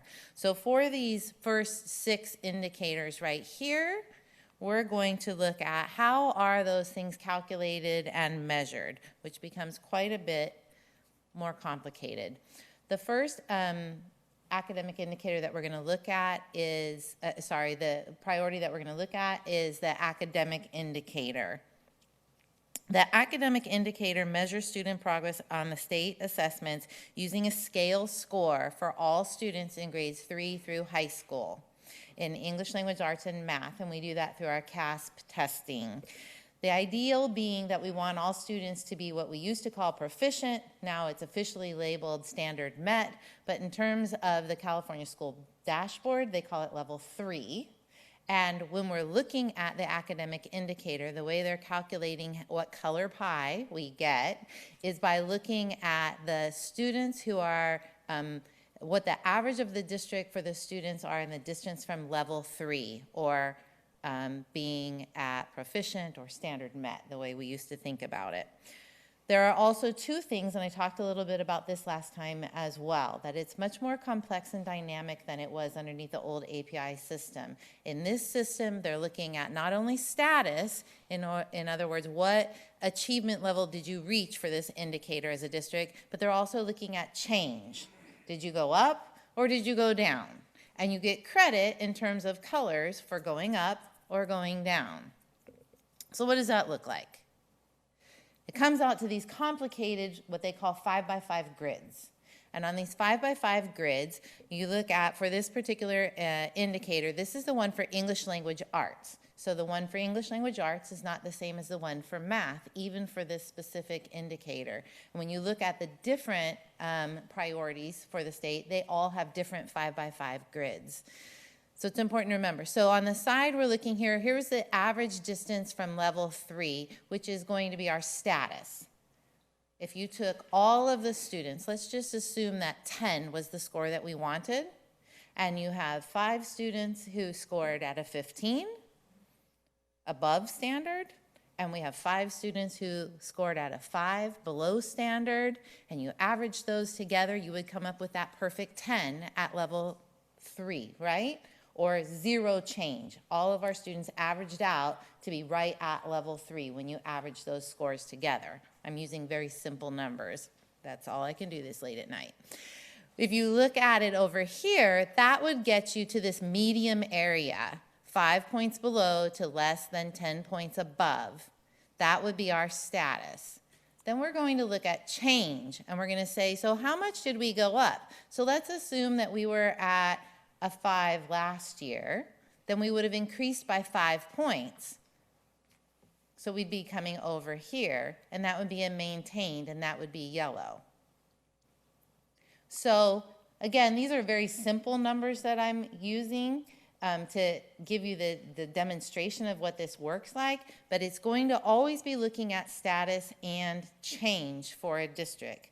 So ideally, because we are a very high achieving district and we expect the best from our students and we have amazing staff, we're going to be looking at doing better than that bare minimum scale score of 3 when we average all of our students' scores together in the distance from level 3.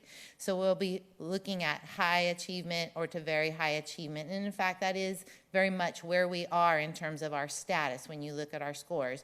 And then we will go over and we will look at how are we doing in terms of improving? And if you'll remember to our CASP scores from last year that we reported this fall, we did improve in all of our categories. So that gets us to this end. So in general, we are heading, I can already tell you, in the right direction on this very complicated matrix of looking at a 5x5 grid.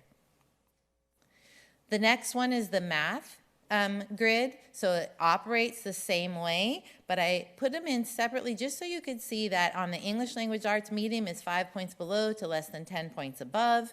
When you go to math, it's more than 5 points below to 25 points below. So you always have to be looking at the right grid and if you really want to understand what the data is telling you about those scores. All right, so our second state priority that we'll look at is English learner progress. If you're looking at English learner progress, this indicator measures the percent of English learners who are making progress towards language proficiency in English. So it's different from a CASP test on English language arts. This is a student who's learning English as a second language, and how well are they doing with making progress in speaking, reading, writing, and listening to English.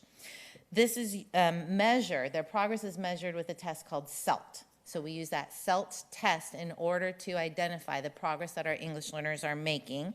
Included in this score are also English learner students who have been reclassified or redesignated, which we just celebrated at the last DLAC meeting that we had, large number of students that were reclassified, meaning that they have reached what would be typical English language fluency for an average English only student at that grade level and age. So this is the complicated 5x5 grid for this. Operates very much the same way, except for it's using data that is what percentage of English learners are making the expected amount of proficiency that we would want, and do we have more students for the change portion, more students reaching proficiency this year than we did last year. So every year we want to get better and better. The third state priority that we'll look at tonight is the college and career indicator. And the college and career indicator, I need to make a note that it will not be reported by the state until the year 2017. That's the first time that they will have enough data in order to look at this. For most of the indicators, they're looking at the last 3 years worth of data. For this one, we do not yet have that kind of data. So graduates in the 13-14 four-year graduation cohort, who are the class of 2014, will be identified when this becomes live and active as either prepared, approaching prepared, or not prepared.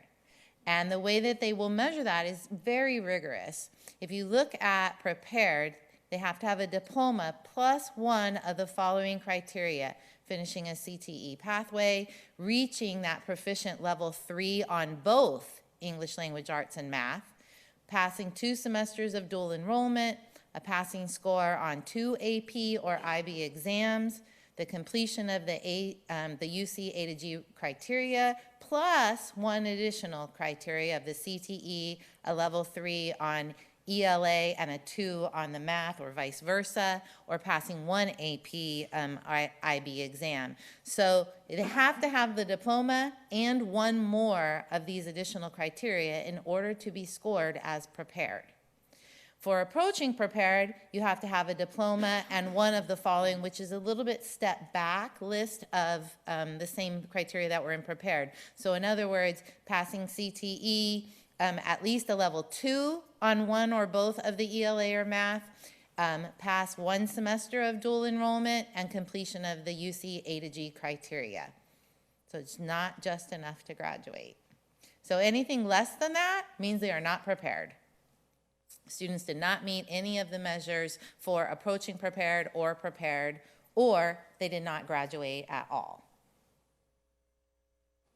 Any questions on this part before we turn it over? How much staff is it going to take to enter all that data for the prepared column? I know you don't have an answer. We're not doing it yet. It's just, it's more of a comment than a question. Yeah, we are monitoring a lot of these things, and a lot of the indicator data will be pulled out of CalPads. And is interfacing obviously with ARIES, our student information system, but I mean, right now we currently analyze whether they have mastered A to G, and met those requirements for college entrance, but it is quite complex and comprehensive. I have such respect for all of you that work in education, because this state is screwed up. This is terrible. This is terrible. I'm looking forward to going to CSB this weekend so I can talk about this, because I mean, how more complicated can they possibly make this? I don't think they can. I think it's about as complicated as you can. That's all I see as the screwed up part, as you put it. It's just way too complicated. The idea behind it is good. Yeah. I was going to say, it is very complex, but it's better than the boilerplate. Here's your number, and you failed. So we have a lot better way of measuring student progress and school progress. That brings me back to the beginning of your presentation when you said the words "the state" and "transparency" in the same sentence, which I believe is an oxymoron. But you're doing a great job with this, Heather. Yeah. Your presentation was very clear, and it did help clarify, because I wouldn't have noticed some of those details, because those 5x5 grids just look all the same. So thank you. Yes. For people who like to point to the scoreboard, I think this is going to really be a struggle for them. I mean, this is our district API score was 873. Our highest performing K-8 school was 911. Our lowest performing K-8 school was 827. Everyone got a point to the scoreboard and said, look, we're good. I recognize in other districts, they have to point to the scoreboard and it's not a good number. So it's going to take a while for this community, I think, to adjust to the new 5x5 matrix. Is that what it's called? Matrix? Yes, 5x5 matrix and grids and pie charts and colors. But there's an era that definitely ended and started anew. And we're all just playing Trivial Pursuit. Yes.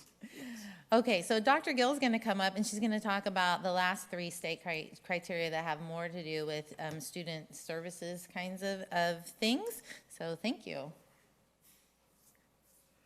So good evening again.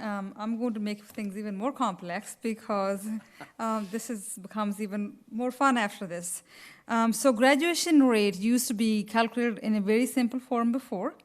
Now, based on, as of right now, it might change next year or the year after. I personally called CDE because we had some questions, and they told me, they said there's a good possibility we might revise it in a year or two.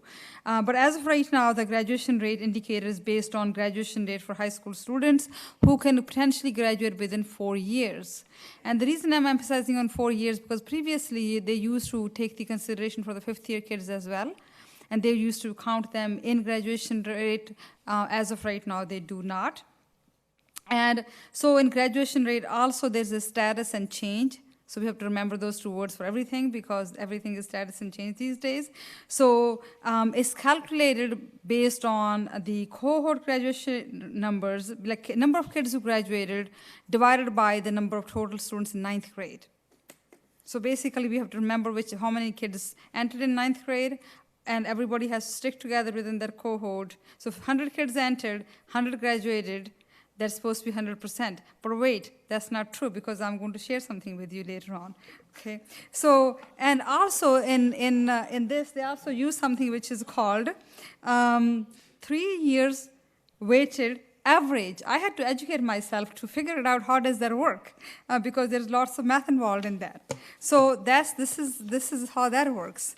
So in short, this is a 133 pages long document actually, out of which we pull out some of these bits and pieces of information, Heather and I.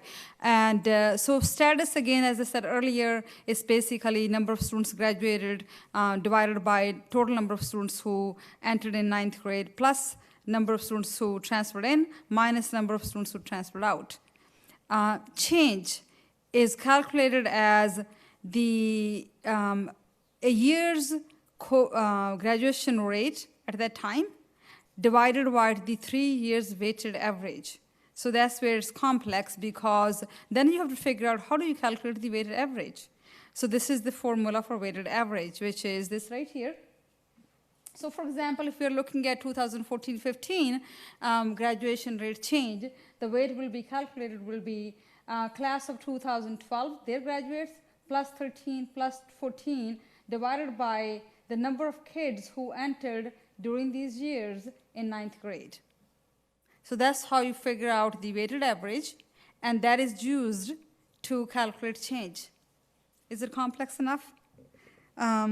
So, and if a school district, because I asked that question, I said, we don't have this data because we don't have this average. They said, then whatever number of years you have, 1 year, 2 years, that's all we use in the calculated weighted average. And then the specific questions we asked were, what if the students, like special education students? So this is considered. This is considered numerator, right? This is considered denominator. So if a student, and same thing in up here too, because this is also division math problem right here. And same thing, so if a student has disabilities and they only receive a certificate, which is very true, Ms. Krona will testify to that. So that student is counted in the not counted in the numerator, but is counted in the denominator. Which means if all of our students graduated, all 100 of them who entered in 9th grade, but one student had special education, disabilities and only received a certificate, so in our denominator, it will be only 99% students divided by 100, therefore it will be 99% graduation rate. So, and then what we did want to find out, because we also have students who take the California High School Proficiency Exam, adult school diploma, we have a couple of those kids as well. Good thing is they do count, so that's the good news.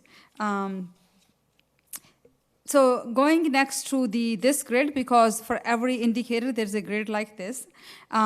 So in status here, similar to the grid that Heather was talking about, so status is on the vertical side, and then the graduation changes on the horizontal side, which is also consistent with all of them, which is good.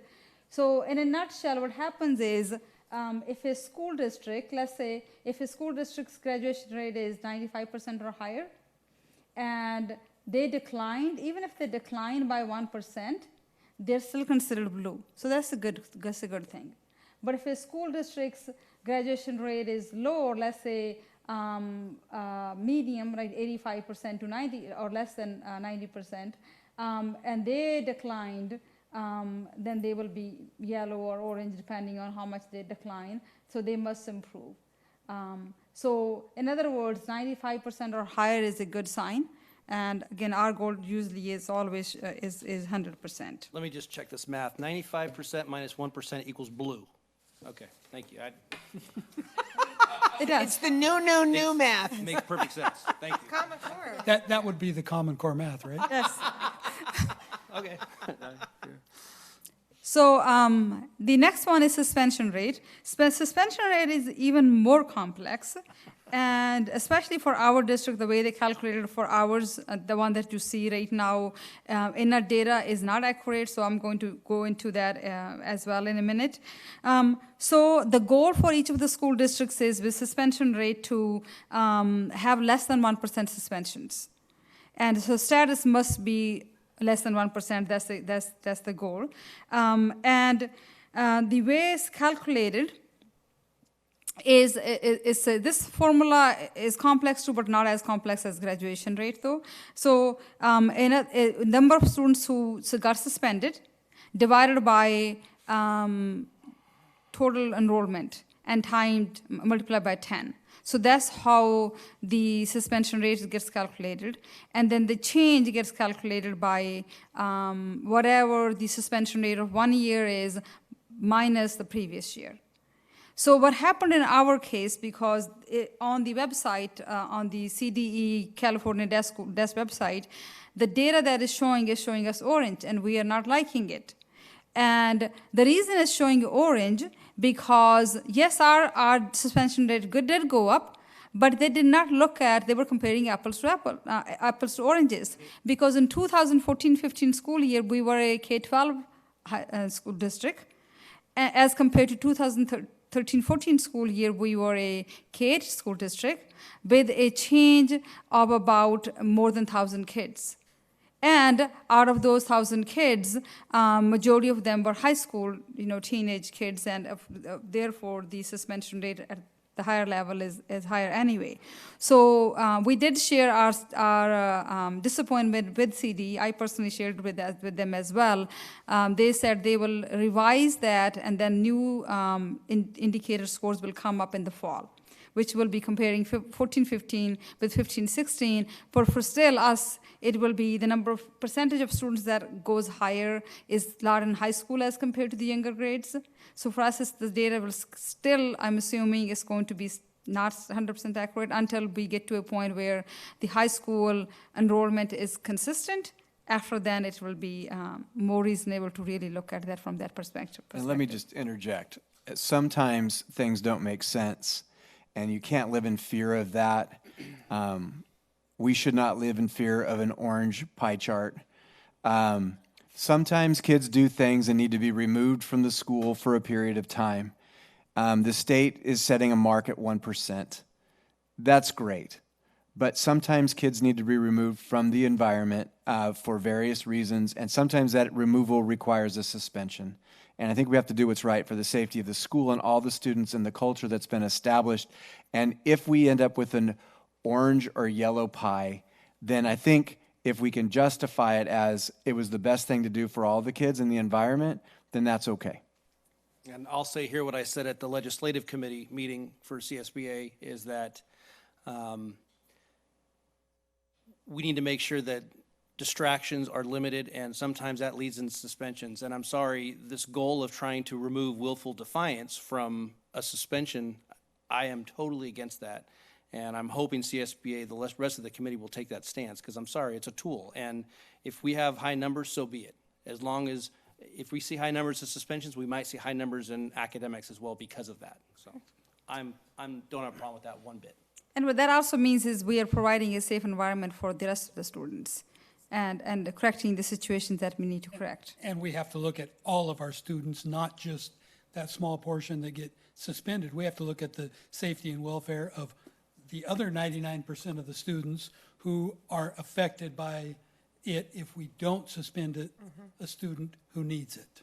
And taking all of this into consideration, we need to be the judges. Correct. We being the entire district, not the board, we need to be the judges of what might be over-suspending. I don't think we're over-suspending, so whatever the color is, the color is. Not at all. Yeah. Not at all. So again, similar to the other ones, here's the grid for suspension status is 1% or less is considered very low, and again, the idea is to continue decreasing it or declining it as the time comes by. So for example, if a school district is in the medium and they declined, they'll still, even though less than only tiny, but they'll still go in green. So and so forth. And then finally, for chronic absence indicator, this is the one that the state has not determined how they're going to calculate this. They're still working on it. We will find out in the fall. But they do have one piece figured out, which was previously figured out too, that if a student misses 10% of the school year, is considered chronic absenteeism. So we have that data piece of information, but we don't have the actual grid and all the details yet. We just haven't come up with a complicated enough formula to figure it out. We still have to do the math, yes. Are we still holding true with about the same percentage for absenteeism in our district? Our attendance absences has gone up. The absences have gone up a little bit. It's 96 point. So it's pretty good. As long as the state likes it, as long as above 95%. So we're doing really well with that. Thank you. Any questions? My head is spinning, and I've seen this before, so. Thanks for the presentation, it helps. Thank you. Thank you, Dr. Gill.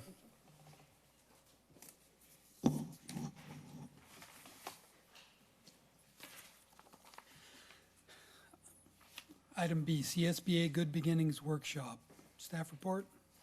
I was directed by the board to determine an organization to provide a board review. We determined CSBA, a Good Beginnings Workshop, and we are looking for dates to establish when we could do that. Is this, you said review, is this This is the Policy, Protocols, and Procedures Workshop. what are we looking at? So I saw in the, whatever, I don't remember if we got it in here, if I got something from CSBA in the mail, there were options of doing 2 consecutive evenings or a Saturday. Well, it didn't even have to be consecutive. 2 evenings or a Saturday, so I don't know what the board is thinking.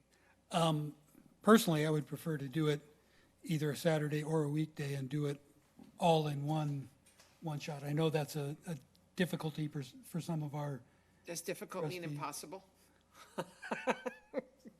Would a Saturday be better? No, Saturday's fine. I'd I was prefer a talking about during the Saturday. week. I would prefer Yeah. Saturday also. Yeah. That I know being someone said, I who do. doesn't. and I How believe far out do you have to schedule with them? Do we know? A couple months, so we can look at July, if you guys have some potential Saturdays in July that you'd like to give up, and I can run it by them and see what works for their consultant. I have a conflict July 1st. Other than that, I think, Yeah, I think we there- should stay away from the weekend by July 4th. A lot of people travel. I have no plans in Other than July. I have a conflict on the 29th. Okay. I like 8/15/22. yeah. Any of those are fine. And I spoke with Trustee Clements earlier, and he said any Saturday in July would, other than the first Saturday, would work for him as well, so. I'm sorry, I do have something on the 22nd. There we go. That narrows it down. The 15th. So we're looking at the 15th.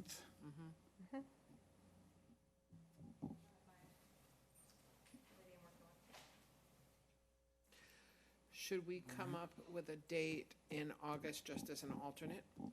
So we can get this moving if they're not available on the 15th?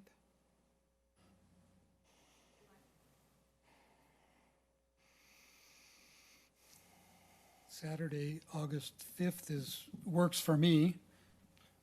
I start working weekends. I work the 5th and I work the 26th, so 12th or 19th is, and actually 12th I have a conflict. 19th is the only day I can do in August. That narrows it down. What was the ending time on these when it goes all day?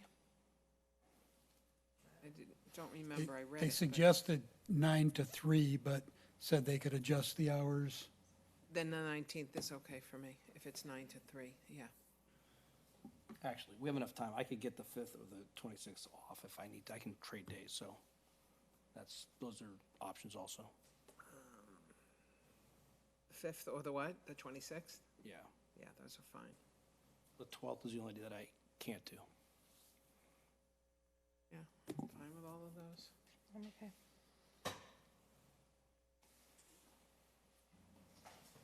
And we'll get back to you once we get the consultants. All right, thank you. Item C, alcohol policy review. Staff report? There's been an ongoing set of questions about what would it be to have fundraisers run by foundations and outside organizations that served alcohol at our facilities. And a secondary piece to that is a policy about baskets with wine in them and things like that. So information's been shared with the board for that discussion. I was the one that requested this be brought back as a discussion item.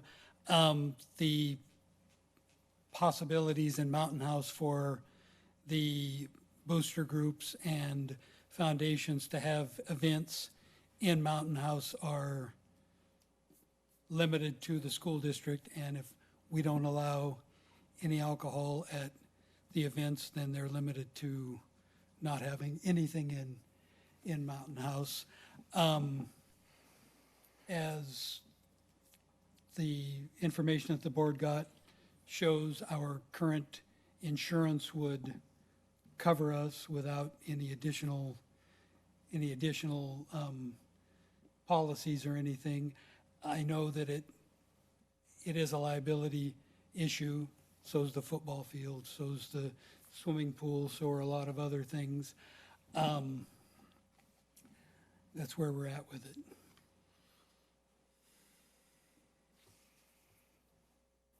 I still don't like it. It's just my opinion. My position on consuming alcohol hasn't changed. However, I would be willing to have a discussion about having wine in baskets. I don't care about that. You know, that's... Yeah, that's fine for me. I have an issue with that. But as far as consumption of alcohol on our campuses, my position hasn't changed. I'm opposed to it for several reasons. I agree with that. Yeah, I think having wine in baskets and things of that nature is fine, but having people consuming, yeah. Unopened. Closed containers. Well, the change would be the Cuesta event that's held in the park could be held in the multi-use room instead. I understand. I mean, I understand the desire. I understand that it's a moneymaker. I understand that it's, I understand everything, and that we don't have any other facilities, but I feel strongly about it. I just think that it's an undue liability, and it's, well, we've hashed this out before. I don't need to go into it again.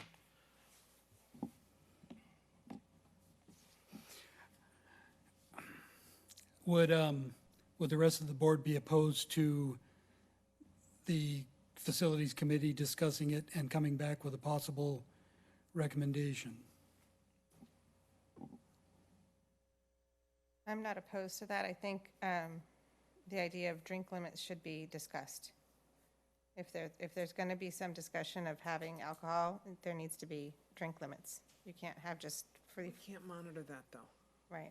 That's just a whole nother. Yeah. said it, but. Well, I agree that if there ever was anything happen, the district would carry some liability, but it's the foundation, Brewster Group, whatever, would carry the lion's share of the responsibility and liability. I don't agree with that statement. I mean, civilly, we'll get named and lose every time. I mean. Anyone can sue anyone for anything at any time. As far as sending it back to committee, personally, I don't recommend that. I think it would be disrespectful to the committee from my standpoint, because I know my position's not going to change. But whatever the rest of the board feels.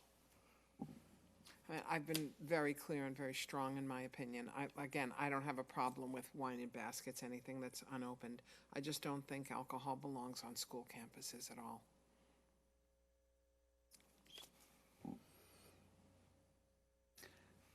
All right, any further discussion? Then we can move to item D, calendaring for the groundbreaking at Hanson Elementary School. So there was a meeting with Roblin contractors today. I was in there a brief period of time and just said to them that we would want a very nice groundbreaking ceremony. They're open to any dates that the board has and will help us with the process. Do we have an estimate? Like when? I believe we're looking at something before the end of May, is that correct? In an ideal world, it would be before the end of May, but clearly people need time to organize, and so if we drip into June, we missed it by a couple of days, that's okay. Well, I know it's a crazy day, but what about something early in the day on the 26th? Since we have a lot of events going on that day. I took the whole day off for Lammersville. I'm good with the 26th. I don't know if anybody else on the board. I have a conference call, CSBA Legislative Committee conference call at 9 o'clock. That should only, I think it's only 2 hours. If we're going to do this, I can miss it. I'd have to take the day off work or whatever, but yeah, I can do it. I mean, I think it would be in the early afternoon because we have two promotion and then a graduation ceremony. So if it was sometime about, I don't recall what the time was when we did the Mountain House High School one, but it was right around 2 or 3, wasn't it? Yeah. That would be fine. Yeah? That'd be Okay. fine. So the 26th? Yeah. Okay. Is that, well, that's a lot of stuff for staff on one day. It's all good. It's all good. Okay. We'll only be building another school in 3 years, so. Okay. All right, moving on to calendar, May 19th is, Mr. President, I added that one CSBA one as a. you did, I apologize.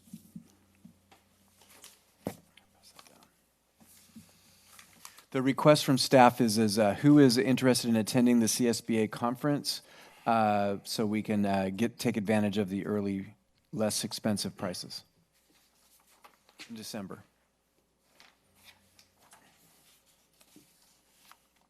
I will be there. I will be there. I'm also interested in attending. I'll attend. There we go. And we'll contact Trustee Clements and see where he's at with that. Right. Now, moving on to calendar. Friday, May 19th is the end of the year staff barbecue celebration at Mountain House High School at 2 o'clock. Wednesday, the 24th is the District Advisory Committee at 6:30.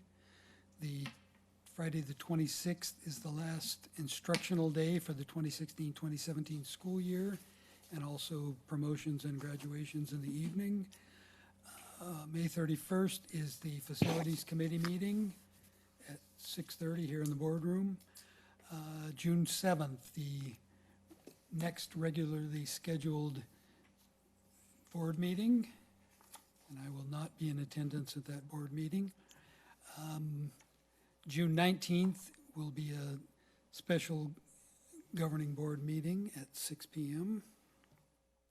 In a moment here, we will adjourn to closed session. Among the items to be discussed, public employee discipline, dismissal, release, complaint, conference with labor negotiators, conference with legal counsel, conference with real property negotiators. Mr. President, excuse me, I was asked by staff, can we get find out who can attend the special board meeting on on June 19th, so we can make sure we have a quorum? That again is to give our CBO and her team a couple more weeks to work after the LCAP's been approved and on the budget. I will not be available on June 19th. I'll be there. And B. I will be. There's a quorum. Thank you. What time is that, 6? Correct. I move we adjourn to closed session. I'll second that. All in favor? Aye. We are now adjourned to closed session. Thank you all very much and have a good evening.